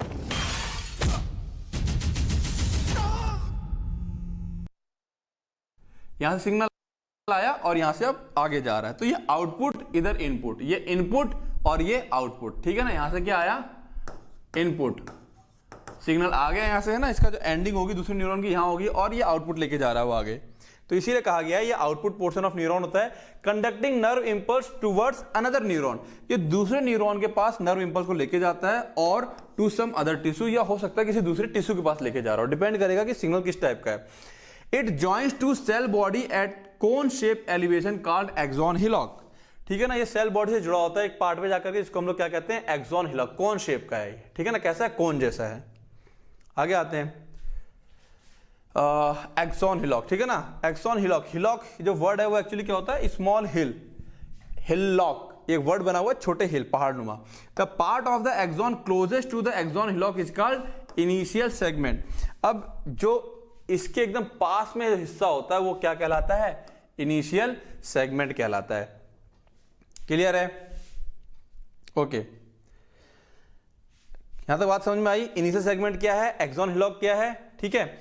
Now in most neuron nerve impulses arises at the junction of the axon hillock. अब ज्यादातर केस में क्या होता है, एक तो हो गया कि हमने बाहर से कोई चीज को गर्म छुआ, वो कहीं से भी जनरेट हो जाता है। बॉडी के अंदर जनरली जो इंपल्स क्रिएट होते हैं वो जनरली कहां से क्रिएट होते हैं, एक्सॉन हिलॉक के पास से होते हैं, एंड इनिशियल सेगमेंट के पास से। An area called the trigger zone, इसको हम लोग क्या कहते हैं, ट्रिगर जोन कहते हैं। तो क्या कह रहा है, in most neuron nerve impulses arises at the junction of axon hillock and initial segment, यानी कि इसका और इसका जो जंक्शन है, जहां जॉइंट है, वहीं से सिग्नल क्या होता है, क्रिएट होता है। क्लियर है? और उसको हम लोग क्या बोलते हैं, ट्रिगर जोन कहते हैं। From which they travel along the axon to their destination, वहां से वो एक्सॉन से होता हुआ अपनी मंजिल की तरफ बढ़ जाता है सिग्नल। बात समझ में आ रही है? आगे आते हैं। An axon contain mitochondria, axon के अंदर भी क्या क्या पाया जाता है, माइटोकॉन्ड्रिया होता है, माइक्रोट्यूब्यूल्स होते हैं, न्यूरोफाइब्रिल्स भी होते हैं। Because rough endoplasmic reticulum is not present, protein synthesis does not occur in the axon. Axon में प्रोटीन सिंथेसिस नहीं होती क्योंकि वहां पर रफ एंडोप्लाज्मिक रेटिकुलम नहीं पाए जाते हैं, क्योंकि उन्हीं के ऊपर तो राइबोसोम लगे होते हैं जो कि क्या बनाएंगे, प्रोटीन बनाएंगे। The cytoplasm of an axon called axoplasm, axon के अंदर जो साइटोप्लाज्म पाया जाता है उसको हम लोग क्या कहते हैं, एक्सोप्लाज्म कहते हैं। Is surrounded by plasma membrane known as axolemma. ये बड़ा इंपॉर्टेंट है, ठीक है ना। एक्सोप्लाज्म क्या होता है, एक्सोलेमा क्या होता है, लेमा मतलब शीत और हस्क, एक कवरिंग होती है, कवरिंग को शीत कहा जाता है। ठीक है। तो जो एक्सॉन की सबसे ऊपर की परत होती है, उसकी मेम्ब्रेन होती है, उसको हम लोग क्या बोलते हैं? एक्सोलेमा। उसके अंदर जो साइटोप्लाज्म भरा हुआ उसको हम लोग क्या बोलते हैं? एक्सोप्लाज्म बोलते हैं। Along the length of an axon, axon की पूरी लेंथ के along side branches called axons collateral में ब्रांच ऑफ, ठीक है ना।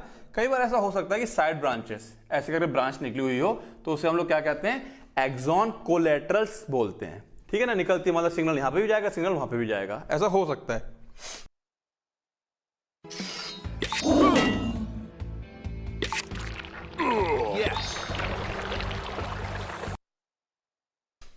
आगे आते हैं। The axon and its collaterals and by dividing into many fine processes called axon terminals. चाहे वो कोलेटरल्स हो या एक्सॉन हो, अल्टीमेटली इनका अंत कहां होता है जाकर के?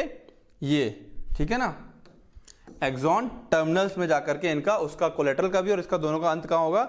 एक्सॉन टर्मिनल पे जाकर हो जाएगा, ठीक है। और एक्सॉन टीलोडेंड्रिया, और इसको हम लोग क्या बोलते हैं?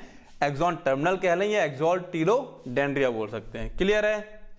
तो ये तीनों बातें हो गई सेल बॉडी की, डेंड्राइट्स की और एक्सॉन के बारे में। क्लियर है बातें? अगर 5 नंबर में क्वेश्चन आता है तो ये सारी डिटेलिंग तुमको करनी पड़ेगी। Now synapse. साइनैप्स क्या होता है? देखो इसको मैं थोड़ा डायग्राम है नेक्स्ट पेज पे, अब समझते हैं थोड़ा डायग्राम। साइनैप्स जो बार बार मैं बात बता रहा था, ये देखो, ये अभी इमेजिन करो कि ये एक क्या है? सेल, न्यूरॉन है, ये येलो वाला, येलो वाला, येलो वाला, ये ठीक है, येलो वाला।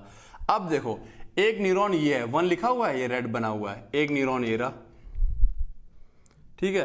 दूसरा न्यूरॉन ये रहा, ये 2 बना हुआ है। तीसरा न्यूरॉन ये रहा।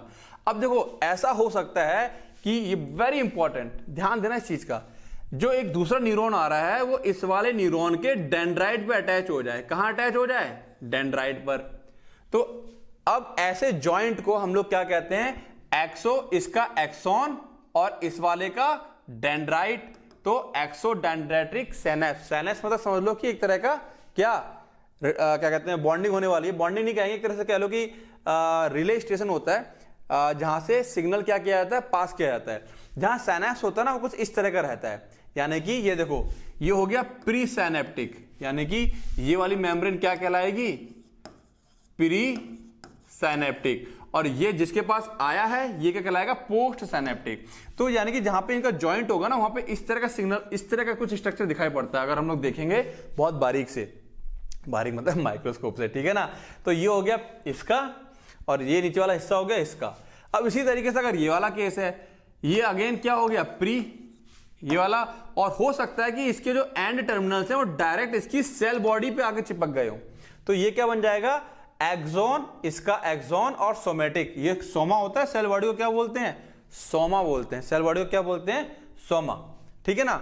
और ये ऐसा हो सकता है, ये तीसरा देखो, इसका एक्सॉन और तीसरे का भी एक्सॉन डायरेक्ट इसके एक्सॉन पे जाके चिपक गया, यानी कि इसने डायरेक्ट सिग्नल कहां दिया? इसके एक्सॉन पे जाके दिया, तो एक्सोनिक साइनैप्स। तो साइनैप्स ये कहीं पे भी बन सकता है, लेकिन एक का एक्सॉन पक्का होगा क्योंकि उसका अंत होता है, एक का एक्सॉन होगा और दूसरे का डेंड्राइट हो सकता है, बॉडी, सेल बॉडी हो सकती है और एक्सॉन हो सकता है। उसी हिसाब से इसके नाम पड़े हुए हैं। अब जहां पे साइनैप्स बनेगा, मतलब जहां पे सिग्नल देने आया है ये, वहां पे कुछ इस टाइप का स्ट्रक्चर बनता है। पता होगा, तुम लोगों ने पढ़ा भी होगा, मुझे पता है, कुछ लोग भूल गए होंगे, समझ लेते हैं। ये साइनैप्स होता है। अब यहां से क्या आया? इलेक्ट्रिकल सिग्नल आता है। क्या आया? Electrical signal. ये क्या है? ये एक्सॉन है। क्या है ये? एक्सॉन। इलेक्ट्रिकल सिग्नल आता है, और लास्ट में जो हमने देखे थे ना, ये इसके जो बड़े बड़े से ऐसे ये होते हैं, ये इसको हम लोग साइनेप्टिक नॉब भी कहते हैं या टर्मिनल भी कहते हैं। इनके अंदर ना ऐसे छोटे छोटे पाउचेस होते हैं। उन पाउचेस के अंदर क्या भरे होते हैं? केमिकल्स भरे होते हैं। उन पाउचेस के अंदर क्या भरे होते हैं? केमिकल। जैसे ये सिग्नल आता है, ये पाउचेस धक्का लग करके यहाँ आते हैं और ये फट जाते हैं, इनके अंदर केमिकल बाहर आ जाता है। ये जो केमिकल्स है इनको हम लोग क्या कहते हैं? Neuro transmitter. ये केमिकल नीचे जो अगला वाला मेम्ब्रेन है, यानी कि मेम्ब्रेन बोल रहा हूं, अगले वाला जो न्यूरॉन है, मैंने बताया था ना, उनके यहां पर बहुत सारे क्या होते हैं? रिसेप्टर्स होते हैं। ये जो रिसेप्टर्स हैं ये इन केमिकल को रिसीव कर लेंगे और फिर इस न्यूरॉन में एक इंपल्स जनरेट हो जाएगी और वो आगे पास कर देगा। तो साइनैप्स मैंने यहां बता दिया, फुल डिटेलिंग काम पूरी प्रोसेस के साथ है ना। तुम्हारा डिफॉर्म और तो उसमें सेकेंड ईयर में आएगा। फिलहाल हमें यहां समझना था, क्योंकि कई बार इसका जिक्र होगा तो हमें बातें समझनी थी। तो साइनैप्स, सिंपल सी बात, मेरे ख्याल से बात समझ में आ गई होगी। तो आओ देखें the site of communication between two neurons या between a neuron and an effector. ऐसा भी हो सकता है कि लास्ट में अल्टीमेटली ये कहां जाके लग जाए, किसी सेल के पास जाके लग जाए। जरूरी नहीं है न्यूरॉन से न्यूरॉन भी हो सकता है, न्यूरॉन से सेल के पास, अल्टीमेटली हमारे सेल्स या मसल्स को जाके सिग्नल देना या ग्लैंड्स को जाके देना है। ठीक है, तो वही कह रहा है communication between neuron to neuron, between two neuron और between a neuron and an effector. Effector मतलब जिसके ऊपर वो फाइनली जाकर इफेक्ट करेगा। सेल हो सकता है, ग्लैंड्स हो सकती है, मसल्स हो सकती हैं। ठीक है ना, इज कॉल्ड साइनेप्स। ये जो कम्युनिकेशन है दो के बीच का, ठीक है ना, इसको हम लोग क्या बोलते हैं, साइनेप्स। और गौर से देखेंगे तो ये कम्युनिकेशन हमको कुछ ऐसा दिखाई पड़ता है। फिर वो बात समझ में आ रही है? आगे आते हैं। The tip of some axon terminal swell into bulb shape. जो टिप होता है, अब हम लोग बहुत अच्छे जानते हैं इसका टिप होता है ना, ये देख रहे हो, ये मोटा मोटा बल्ब के शेप में, एक बल्ब शेप में मोटे मोटे हो जाते हैं। तो वही कह रहा है, tip of some axon terminal swells into bulb shape structure called synaptic end bulb. इनको हम लोग क्या कहते हैं, साइनेप्टिक एंड बल्ब कहते हैं। Other exhibit a string of swollen bump called varicosities. और कुछ में क्या कहते हैं, एक स्ट्रिंग सी पाई जाती है इस टाइप से। ठीक है, इनके अंदर केमिकल भरे होते हैं। ये स्ट्रिंग जनरली कहां पाई जाती है, जब एक साथ पूरे मसल्स में सिग्नल देने होते हैं तो वहां पाए जाते हैं ये। तो या तो साइनेप्टिक बल्ब पाया जाएगा, ये इस टाइप से बल्ब पाए जाएंगे जिनको हम लोग क्या कहते हैं, वेरिकोसिटीज कहते हैं। Both synaptic bulb and varicosities contain many tiny membrane enclosed sacs called synaptic vesicle. जो मैंने बताया था, ये क्या होते हैं, साइनेप्टिक वेसिकल्स होते हैं। इनके अंदर केमिकल भरा हुआ है, that store a chemical called neurotransmitter. In vesicle के अंदर क्या भरा हुआ है, केमिकल भरा हुआ है, जिनको हम न्यूरोट्रांसमीटर कहते हैं। और neurotransmitter is a molecule release from synaptic vesicle. ये वो ट्रांसमीटर है जो साइनेप्टिक वेसिकल से रिलीज होता है, दैट एक्साइट्स और inhibit another neuron, muscle fibre और ए ग्लैंड। अच्छा, ये दोनों काम कर सकता है। अब सिग्नल आया आगे, अब ये आगे सिग्नल भेज देगा कि भाई काम करो या काम मत करो। किसी टाइप का सिग्नल हो सकता है, पेन होना है कि पेन नहीं होना है ना, सिग्नल किसी टाइप का हो सकता है। Sensus Interactive Panel now comes with SensePort software, which has shape recognition with measurements and आगे आते हैं। मैनी न्यूरॉन्स कंटेन 2 और इवन 3 टाइप्स ऑफ न्यूरोट्रांसमीटर। अब जरूरी नहीं कि यहाँ पर केमिकल एक ही हो, जो केमिकल रिलीज कर रहे हैं यहाँ पर 1 2 3 2-3 टाइप के केमिकल हो सकते हैं, जो कि हम समझेंगे फिर बता रहा हूँ कब, सेकेंड ईयर में डिटेल में। ठीक है, अच्छा आगे आ गए। ठीक है, तो कह रहा है मैनी न्यूरॉन्स कंटेन 2 और even 3 types of neurotransmitters each with different effects on the post synaptic cell. Post synaptic, synapse के बाद वाला है, ये प्री हो गया, ये पोस्ट। इसके ऊपर सब उन तीनों केमिकल का हो सकता है अलग अलग इफेक्ट हो। क्लियर है बातें? तो यहाँ पे न्यूरॉन का एंड किस तरह से एक न्यूरॉन दूसरे न्यूरॉन से अपना मैसेज कॉन्वे करता है, तो ये सारी बातें यहाँ पे हमें समझनी थी। अब यहाँ पे कुछ और भी बातें हैं, जैसे कि structural diversity in neuron. Neuron भी अपने आप में कई तरीके के होते हैं। ठीक है, समझते हैं कि क्या कहना चाह रहा है ये। Neuron show great diversity in size and shape. इनका साइज और शेप में काफी डाइवर्सिटी होती है, काफी विभिन्नताएं होती हैं, अलग अलग टाइप के होते हैं ये। ठीक है, अब their cell bodies range in diameter from 5 micron. जो उनकी सेल बॉडी होती है, ठीक है, सेल बॉडी समझे, सबसे ऊपर का हिस्सा, वो कुछ माइक्रोमीटर से लेकर slightly smaller than red blood cell up to 135 micrometer तक हो सकता है उनके सेल बॉडी। ठीक है ना, यानी कि रेड ब्लड सेल से भी छोटा साइज से लेकर के 135 माइक्रोमीटर तक हो सकता है। ठीक है, barely large enough to see, barely large enough to see with unaided eye. ठीक है ना, तो हम इसको आंखों से नहीं देख सकते हैं। आगे आते हैं, barely large enough to see with unaided eye. ठीक है ना, द पैटर्न, इसको हटा देना यहां से, छोटा है काफी ये। The pattern of dendritic branching is varied and distinctive of neuron in different part of the nervous system. The pattern of dendritic branching, जो डेंड्राइट में हमने देखा था ना, ब्रांचिंग थी, ये इस टाइप से branching.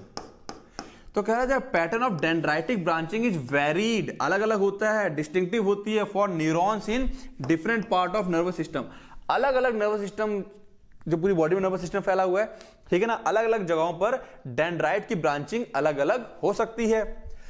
A few small neuron lack an axon. कुछ न्यूरॉन तो ऐसे उनके अंदर एक्सॉन ही नहीं होता है, देखेंगे अभी। And many other have very short axon, और कईयों के अंदर बड़ा ही छोटा सा एक्सॉन होता है।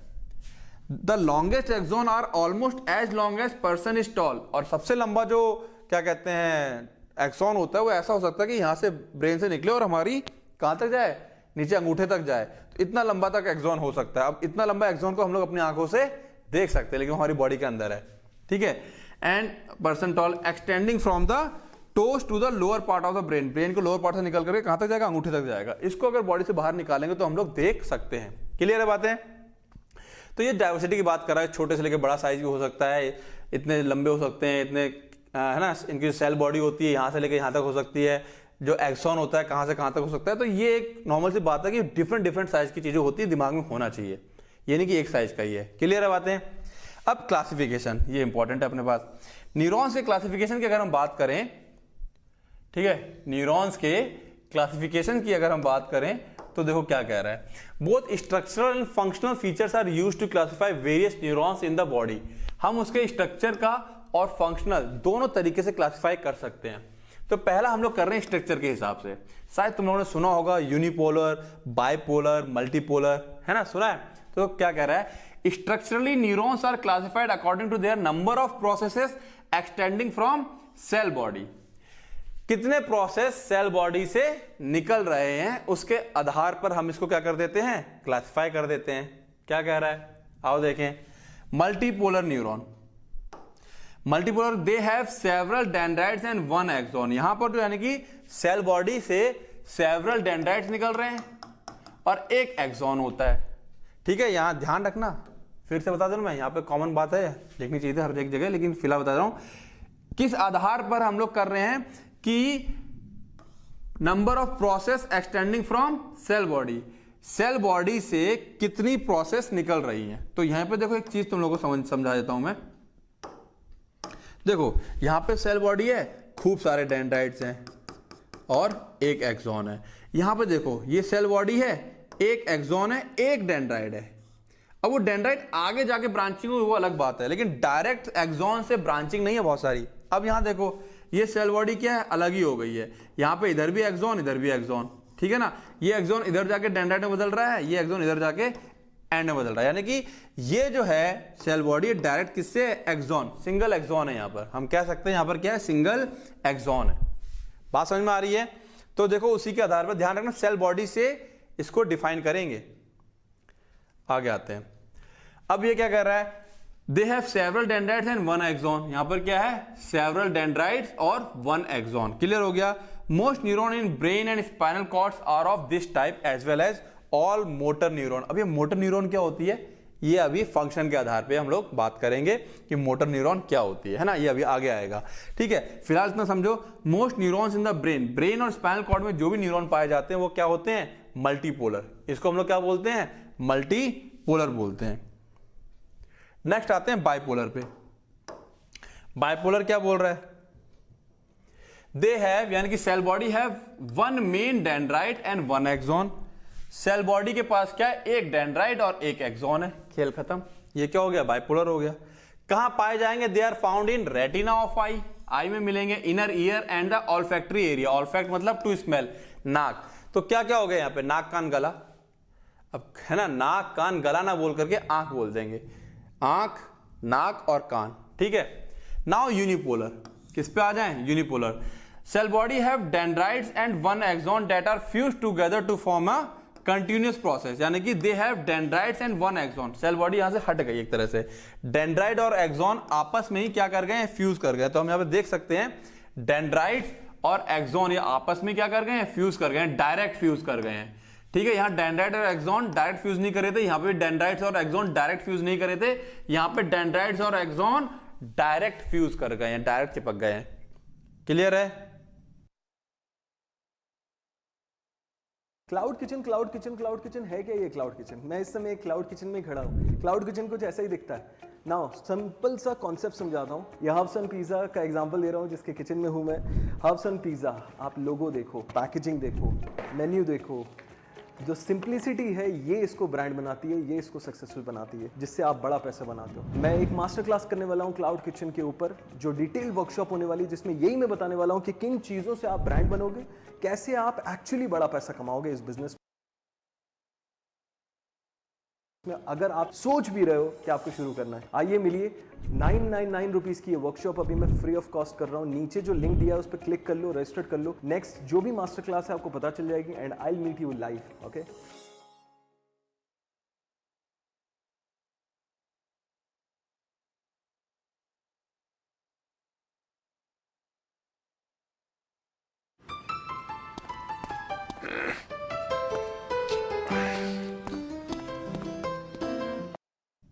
अब fuse together to form a continuous process that emerges from the cell body. अब सेल बॉडी से जो निकल रहा है उसमें डायरेक्ट दोनों जुड़ गए। These neurons are more appropriately called pseudo unipolar neuron. इसको हम लोग pseudo unipolar बोलते हैं। pseudo मतलब false। क्यों false कहा गया है? Because they begin in the embryo as bipolar. जब ये एम्ब्रियो में थे तब ये बाइपोलर थे। ड्यूरिंग डेवलपमेंट जब बच्चा बड़ा हो रहा था उस दौरान the dendrites and axon fuse together and become a single process, और समय के साथ ही आपस में फ्यूज होकर सिंगल बन जाते हैं। यानी कि शुरुआत में तो बाइपोलर थे, बाद में यूनिपोलर हो जाते हैं, इसीलिए इसको हम लोग सूडो यूनिपोलर न्यूरॉन भी बोलते हैं। आगे आते हैं, the dendrites of most unipolar neurons function as sensory receptor. इनका सबसे ज्यादा काम क्या होता है? सेंसरी रिसेप्टर यानी कि रिसीव करने का काम करेंगे। that detect a sensory stimulus such as touch, pressure, pain and thermal stimuli, यानी कि टेम्परेचर, प्रेशर, टच, इसको ये लोग क्या करते हैं? सेंस करते हैं। हमारी पूरी बॉडी में, यानी कि हम कह सकते हैं मुंह से लेकर हमारे पूरे पैरों तक हमारे क्या है? यूनिपोलर न्यूरॉन लगे हुए हैं जो कि ये क्या करते हैं? सेंस करते हैं टच, प्रेशर और पेन को। The cell bodies of most unipolar neuron are located in the ganglia of spinal and cranial nerve. ठीक है, ये लाइन याद रहे, अच्छी बात है ना, कोई बात नहीं है। इनका जो सेल बॉडी होती है वो गैंग्लियो में दिखाई पड़ता है। अब ये हो गया स्ट्रक्चर के आधार पर। अब हम बात कर लेते हैं फंक्शन के आधार पर। किसके आधार पर? फंक्शन के आधार पर। ठीक है, तो देखो फंक्शन के आधार पर बात करें, functionally neurons are classified according to the direction in which the nerve impulse is conveyed with respect to the CNS. हम यहां पर किस आधार पर इसको क्लासिफाई करते हैं कि वो नर्व इंपल्स को कहां लेके जा रही है। हमने छुआ तो ये नर्व इंपल्स कहां गई? ब्रेन के पास। ब्रेन से मैसेज आया, इसने हाथ खींच लिया, तो जो न्यूरॉन ब्रेन के पास लेके जाती है उसका अलग नामकरण कर दिया। जो न्यूरॉन ब्रेन से सिग्नल लेकर के मसल्स के पास या बॉडी के पास आ रही है उसका अलग नामकरण कर दिया। जो दोनों काम कर रहे हैं उसका अलग नामकरण कर दिया। तो देखो यहां पर क्या है? सेंसरी न्यूरॉन या एफरेंट न्यूरॉन। एफ का मतलब होता है टूवर्ड्स। ठीक है, तो ध्यान रखेंगे एफरेंट, टूवर्ड्स, यानी कि कहां लेके जाएगा? ये टूवर्ड्स बॉडी। सेंसरी मतलब सेंस करना, तो यहां से याद रखेंगे सेंसरी कहां लेके जाएंगे? हमने सेंस किया, सेंस कहां लेके गया? ब्रेन के पास। They contain sensory receptors and carry signal from body, body को हम इफेक्टर भी बोलते हैं, to central nervous system through cranial और स्पाइनल नर्व्स। जो दिमाग से नसें डायरेक्ट निकल रही हैं या दिमाग से होती है हमारे कहां चली गई? स्पाइनल कॉर्ड में, फिर स्पाइनल कॉर्ड से निकल रही हैं। इन दो तरह के नसें पाई जाती हैं, दिमाग से निकलेंगी डायरेक्ट तो क्रैनियल नर्व्स, और स्पाइनल कॉर्ड से निकलती हैं तो स्पाइनल नर्व्स। ठीक है ना। Most sensory neurons are unipolar in structure. ज्यादातर ये कैसी होती है? यूनिपोलर होती है। ठीक है, तो उदाहरण ये दोनों आपस में कनेक्टेड हैं। यूनिपोलर सेंसरी होते हैं, सेंसरी यूनिपोलर होते हैं। क्लियर है बातें? मोटर न्यूरॉन और इफरेंट। इफरेंट मतलब एग्जिट, है ना, एग्जिट यानी ब्रेन एग्जिट कर रहा है। F away from, they carry action potential यानी कि signal away from the CNS to effector. Central nervous system से कहां लेके जाएंगे? बॉडी के पास, है ना। इफेक्टर में कौन होंगे? बॉडी मसल्स, ग्लैंड्स या कुछ और भी हो सकता है। इन द पेरिफेरी यानी कि पेरिफेरी मतलब peripheral nervous system through cranial और स्पाइनल नर्व्स। नर्व्स तो क्रैनियल या स्पाइनली होंगी, वही नर्व्स सेंसरी भी हो सकती है, मोटर भी हो सकती है। नाउ इंटर न्यूरॉन और एसोसिएशन न्यूरॉन, ये क्या चीज है? तो देखते हैं। They are mainly located within the CNS. ये सेंट्रल नर्वस सिस्टम ब्रेन में ही पाई जाएंगी या स्पाइनल कॉर्ड में पाई जाएंगी और कहीं नहीं होंगी। Between sensory and motor neuron, ये इन दोनों के बीच में होती है। ये इन दोनों के बीच में पाई जाएगी। मान लो सेंसरी है, मोटर है, तो इनके बीच में पाई जाती है। ठीक है। इंटर न्यूरॉन इंटीग्रेट करता है यानी प्रोसेस को कम्युनिकेट करता है। Process incoming sensory information from sensory neuron and then elicit express करेगा a motor response by activating the appropriate motor neuron. यानी कि हम इसको ऐसे समझ सकते हैं, मान लो हमारी फिंगर ने क्या किया? हॉट चीज को छुआ, सिग्नल गया ब्रेन के पास।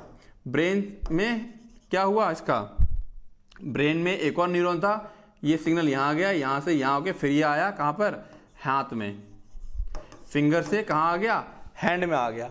तो ये सेंसरी हो गया, ये मोटर हो गया, बीच में जिसने मैसेज को पढ़ा, समझा और ऑर्डर दिया भाई मोटर जाओ हटाओ हाथ को, तो वो हो गया हमारा इंटरन्यूरॉन। क्लियर है बातें? Most interneurons are multipolar in structure. Generally क्या होते हैं? मल्टीपोलर होते हैं। ठीक है, दोनों तरफ से एक तरह से मैसेज कैरी कर लेते हैं, इधर से भी, मिक्स्ड भी बोल देते हैं, कई बार हम लोग आगे आते हैं। अब ये सारी बातें कि नर्व टिश्यू के अंदर दो टाइप के सेल पाए जाते हैं, फिर से रिकैप करते हैं, एक न्यूरॉन्स, दूसरे न्यूरोग्लिया। क्या है दूसरा? न्यूरोग्लिया। ठीक है ना, दूसरे क्या है हमारे पास? न्यूरोग्लिया। याद आया? दो टाइप के सेल्स होते हैं नर्व टिश्यू में, न्यूरॉन के बारे में पूरी डिटेलिंग पढ़ी अभी हमने। अब हम किसके बारे में पढ़ने जा रहे हैं? न्यूरोग्लिया के बारे में। किसके बारे में? न्यूरोग्लिया। तो न्यूरोग्लिया क्या है? ग्लिया मतलब ग्लू, और glia make up about half the volume of the CNS. Central nervous system का लगभग आधा वॉल्यूम, मतलब कि हम कह सकते हैं जितने न्यूरॉन नहीं उससे ज्यादा तो क्या है? न्यूरोग्लिया सेल है भाई, प्रोटेक्शन करने वाले ज्यादा चाहिए यहां पर। Their name derives from the idea of early histologists, जो पुराने हिस्टोलॉजिस्ट थे, जो मतलब खोज करता थे, that they were the glue that held nervous tissues together। वो सोचते थे ये जो सेल्स है ना, ये नर्वस टिश्यू को होल्ड करके रखे हुए हैं, जिससे कि ये क्या हुआ? बहके नहीं इधर उधर। लेकिन बाद में समझ में आया कि ऐसा नहीं है, तो तब से इसका नाम फिर न्यूरोग्लिया ही पड़ गया। Generally neuroglia are smaller than neuron, neuron से छोटे होते हैं, and they are 5 to 25 times more than neuron. अगर न्यूरॉन एक होंगे तो ये 5 से लेकर 25 होंगे, यानी एक न्यूरॉन पे 5 से लेकर 25 तक न्यूरोग्लिया हो सकते हैं। ठीक है, तो टोटल न्यूरॉन हमारी बॉडी में जितना भी है उसका लगभग मान लो कि 5 गुना या 25 गुना तक ज्यादा न्यूरोग्लिया सेल्स हो सकते हैं। In contrast to neuron, neuroglia do not generate और प्रोपोगेट एक्शन पोटेंशियल। अगर न्यूरॉन से कंपेयर करें तो न्यूरोग्लिया सेल्स ना तो जनरेट करते हैं ना प्रोपोगेट करते हैं एक्शन पोटेंशियल, यानी कि signals, and they can multiply and divide in the mature nervous system. But ये मल्टीप्लाई और डिवाइड हो सकते हैं, जबकि न्यूरॉन मल्टीप्लाई डिवाइड नहीं होता है। बात समझ में आ रही है? क्लियर है? अब आगे देखते हैं क्या कह रहा है ये। ठीक है, इन केस ऑफ इंजरी और डिजीज, अगर इंजरी हो जाए या डिजीज हो जाए, ठीक है ना, neuroglia multiply to fill the space. Neuroglia क्या करेगी? मल्टीप्लाई करेगी। मान लो इंजरी हो गई या डिजीज होगी जिसकी वजह से हमारा न्यूरॉन डैमेज हो गया, तो neuroglia multiply to fill the space formerly occupied by neuron. जो पहले जहां पे न्यूरॉन था, जो कि अब डैमेज हो गया है, डिजीज की वजह से खत्म हो गया, तो वहां पे अब कौन आ जाते हैं? न्यूरोग्लिया सेल्स आ जाते हैं। Of the 6 types of neuroglia, total कितने टाइप के हैं? 6। उनमें से 4 जो हैं एस्ट्रोसाइट्स, नाम याद रखेंगे, oligodendrocytes, microglia and ependymal cells are found only in central nervous system. तो यानी कि 4 टाइप के जो न्यूरोग्लिया हैं वो तो हमारे कहां पाए जाते हैं? सेंट्रल नर्वस सिस्टम पाए जाएंगे। द रिमेनिंग 2 टाइप्स, यानी कि स्वैन सेल्स जिसको हम पढ़ चुके हैं, and satellite cells are present in the peripheral nervous system. ये 2 टाइप के न्यूरोग्लिया सेल्स होते हैं, ये कहां पाए जाते हैं? पेरिफेरल नर्वस सिस्टम में पाए जाते हैं। क्लियर है? अब जो 6 टाइप की हमने बात करी है, ठीक है, उसमें से पहला टाइप, ठीक है ना, 6 टाइप की जो हमने बात करी है उनमें से पहला टाइप, दूसरा टाइप, तीसरा, चौथा, पांचवा, 6 के 6 बारे में थोड़ी बातें हम समझेंगे क्योंकि वो थोड़ी सी इंपॉर्टेंट है। तो आओ देख लेते हैं फटाफट क्या कह रहा है। सबसे पहले क्या है? एस्ट्रोसाइट। ये तो बहुत ही इंपॉर्टेंट है, पक्का पता होना। एस्ट्रोसाइट्स क्या होते हैं? न्यूरोग्लिया सेल्स होते हैं, इतनी बात पक्का पता होनी चाहिए। एस्ट्रो मतलब स्टार, तो ये स्टार शेप के होते हैं। हैव मैनी प्रोसेसेस, इसके अंदर कई सारी प्रोसेस निकली होती हैं, यानी कि इन सेल्स के अंदर भी कई सारे उभार निकले होते हैं, यानी कि अगर ये एक सेल ऐसा होगा तो इसके अंदर भी कई सारे ऐसे निकले होंगे। And are the largest and most numerous of the neuroglia. जितने भी 6 टाइप के न्यूरोग्लिया है उनमें सबसे बड़ा होता है और सबसे ज्यादा पाया जाता है। There are 2 types of astrocyte. अब ये याद करना मत करना, लेकिन समझ लो एस्ट्रोसाइट खुद 2 टाइप में होता है, protoplasmic astrocytes and fibrous astrocyte. बस इतना ध्यान रखना। नाउ फंक्शन की बात करें तो ऑब्वियसली बात है, सबसे पहला फंक्शन क्या है? सपोर्ट ऑफ न्यूरॉन, न्यूरॉन का सपोर्ट करना, ठीक है। दूसरा फंक्शन क्या है? दूसरा फंक्शन क्या कर रहा है? Processes of astrocytes wrapped around the blood capillaries, यानी कि इसके जो ये प्रोसेसेस निकले हुए हैं ना, जो ब्लड कैपिलरी आती है, मान लो ब्लड कैपिलरीज आ रही है, ये इसके अराउंड ये क्या हो जाती है? रैप कर लेंगे अपने आप को, ठीक है, रैप, लपेट लेंगी। Isolate neuron of the CNS from various potentially harmful substance in blood, और जो न्यूरॉन है ना उसको अलग कर देती है, उसको डायरेक्ट ब्लड के टच में नहीं आने देगी। क्यों? ब्लड के अंदर काफी सारे हार्मफुल चीजें हो सकती है ना, बीमारियां, इन्फेक्शन, बैक्टीरिया, वायरस होते हैं, तो उसको अलग कर देती है। By secreting chemical that maintain the unique selective permeability characteristics of the endothelial cells of the capillary, कुछ खास केमिकल ये सिक्रेट कर देती है कि ब्लड सारी चीजें अपने अंदर से चीजों को सिक्रेट नहीं कर पाता बाहर, कुछ खास चीजों को ही बाहर निकाल पाएगा न्यूरॉन के पास, क्योंकि न्यूरॉन बहुत जरूरी है, उनके बिना हम लोग बेकार हो जाते हैं। तो कहीं ना कहीं एक तरह से ये बैरियर का काम कर रहा है। किसका काम कर रहा है? बैरियर का काम करता है एक तरह से, ठीक है ना, प्रोटेक्ट कर रहा है न्यूरॉन को, ब्लड से भी प्रोटेक्ट कर रहा है, पूरी तरीके से ब्लड को इन्वॉल्व होने नहीं दे रहा है। In the embryo astrocyte secretes chemical that appear to regulate the growth, migration and interconnection among the neurons in the brain. तो कह रहा है एम्ब्रियो के अंदर जो एस्ट्रोसाइट्स होते हैं कुछ खास केमिकल सीक्रेट करते हैं, जो क्या करते हैं? रेगुलेट कर रहे हैं ग्रोथ को, माइग्रेशन को और interconnection among the neuron. Neuron की ग्रोथ, उनका माइग्रेशन, इधर से उधर जाना, या उनका आपस में जो इंटरकनेक्शन है उसको कौन मेंटेन करते हैं? एस्ट्रोसाइट एम्ब्रियो के अंदर। Astrocytes help to maintain the appropriate chemical environment for the generation of nerve impulse. Astrocytes खास केमिकल एनवायरनमेंट मेंटेन करते हैं जिससे कि नर्व इंपल्स जनरेट हो सके, किसके अंदर? न्यूरॉन के अंदर। एस्ट्रोसाइट्स में also play a role in learning and memory, यानी कि जो लर्निंग एंड मेमोरी का काम है उसमें भी इनका रोल रहता है। नाउ माइक्रोग्लियल सेल्स, ठीक है ना, एस्ट्रोसाइट्स थोड़ा इंपॉर्टेंट था, इसके बारे में थोड़ी बातें ज्यादा की, अब हमारे पास चीजें छोटी छोटी हैं। क्या है माइक्रोग्लियल सेल्स में? माइक्रोग्लियल सेल्स या माइक्रोग्लिया, ठीक है, माइक्रोग्लिया पढ़ा जाता है, माइक्रो मतलब स्मॉल। दे फंक्शन एज फेगोसाइट्स, इतनी बात पक्का याद रखेंगे। माइक्रोग्लियल सेल्स क्या होते हैं? फेगोसाइट्स, यानी कि जो भी हार्मफुल चीज है या डेड डिकेइंग पार्ट है सेल का उसको खा पी के अलग कर देंगे। लाइक टिश्यू मैक्रोफेज, जैसे कि मैक्रोफेज के बारे में हमने पढ़ा था, they remove cellular debris. Cellular debris मतलब जो सेल टूट फूट गए, खराब हो गए हैं, उनको खा पी के अलग कर देंगे। Form during the normal development of nervous system, जिस समय नर्वस सिस्टम ग्रो कर रहा होगा तो बहुत सारे सेल्स उसके अंदर ना बेकार से चीज टूट फूट के अलग हो जाती है, वेस्ट अलग होता रहता है, तो ये उसको खा पी के अलग करते रहते हैं। And phagocytize microbes and damage nerve tissue, जो माइक्रोब्स होते हैं और जो डैमेज नर्व टिश्यू होते हैं उनको भी खा पी के ये अलग कर देते हैं, हटा देते हैं। Now ependymal cell, ependymal cell क्या है हमारे पास? आओ देखें जरा। तो कह रहा है फंक्शनली एपेंडाइमल सेल्स प्रोड्यूस करता है, मॉनिटर करता है, असिस्ट करता है in circulation of cerebrospinal fluid. जो सेरेब्रोस्पाइनल फ्लूइड है जो हमारे ब्रेन में पाया जाता है उसको मॉनिटर करेगा, प्रोड्यूस करेगा और सर्कुलेट करवाता है, ठीक है, ब्रेन में। They also form blood cerebrospinal fluid barrier, ये भी क्या बनाते हैं? एक तरह का बैरियर बनाते हैं। डिटेलिंग हम समझेंगे जब हम लोग नर्वस सिस्टम को बहुत डिटेल में पढ़ेंगे। स्वाइन सेल्स के बारे में पता ही है, ये क्या बनाता है? माइलिन शीथ बनाता है। पार्टिसिपेट इन एक्सॉन रीजनरेशन, किसमें पार्टिसिपेट करते हैं? एक्सॉन के रीजनरेशन में, which is more easily accomplished in the peripheral nervous system than in the CNS. CNS के मुकाबले ये पीएनएस में एक तरह से ज्यादा क्या है? एक्टिव होते हैं। सैटेलाइट सेल्स क्या है? बिसाइड्स प्रोवाइडिंग स्ट्रक्चरल सपोर्ट, ये स्ट्रक्चरल सपोर्ट देने के साथ साथ satellite cell regulate the exchanges of material between the neuronal cell bodies and interstitial fluid. जो उनके आजू बाजू में फ्लूइड है उससे खाना पीना भी तो लेना है, तो वो एक्सचेंज कराने में कौन हेल्प करते हैं? सैटेलाइट सेल हेल्प करते हैं, ठीक है। तो ये सारी बातें किसके बारे में थी? हमारे नर्वस टिश्यूज के बारे में। दो ही सेल पाए जाते हैं, न्यूरॉन और न्यूरोग्लियल सेल्स। तो न्यूरोग्लियल सेल्स भी इंपॉर्टेंट है, बच्चा इस पर ध्यान नहीं देता, क्वेश्चन यहां से फंस जाते हैं तो दिक्कत हो जाती है, ठीक है ना। इसको फिर वही करेंगे, चार्ट बना करके किसके कितने पार्ट हैं, क्या क्या चीजें हैं उसके अंदर पढ़ने वाली। उसको ऐसे न्यूरॉन है, उसके 3 पार्ट है, cell body, axon, dendrite, neuroglial cells, उसके टाइप लिख लोगे एक साथ, तो चार्ट या फ्लो चार्ट बना करके इसको पढ़ोगे कायदे से। क्लियर है? बात समझ में आई कैसे पढ़ना है इसको? अब हम देख लेते हैं फटाफट अपने किसके बारे में? माइंड नर्चर ऐप के बारे में। तो आओ जानते हैं अपने माइंड नर्चर ऐप के बारे में। तो यस, हमारे चैनल का जो नाम है माइंड नर्चर, उसी के नाम से अब ऐप आ चुका है जो कि गूगल के प्ले स्टोर पे मौजूद है, ठीक है। लेक्चर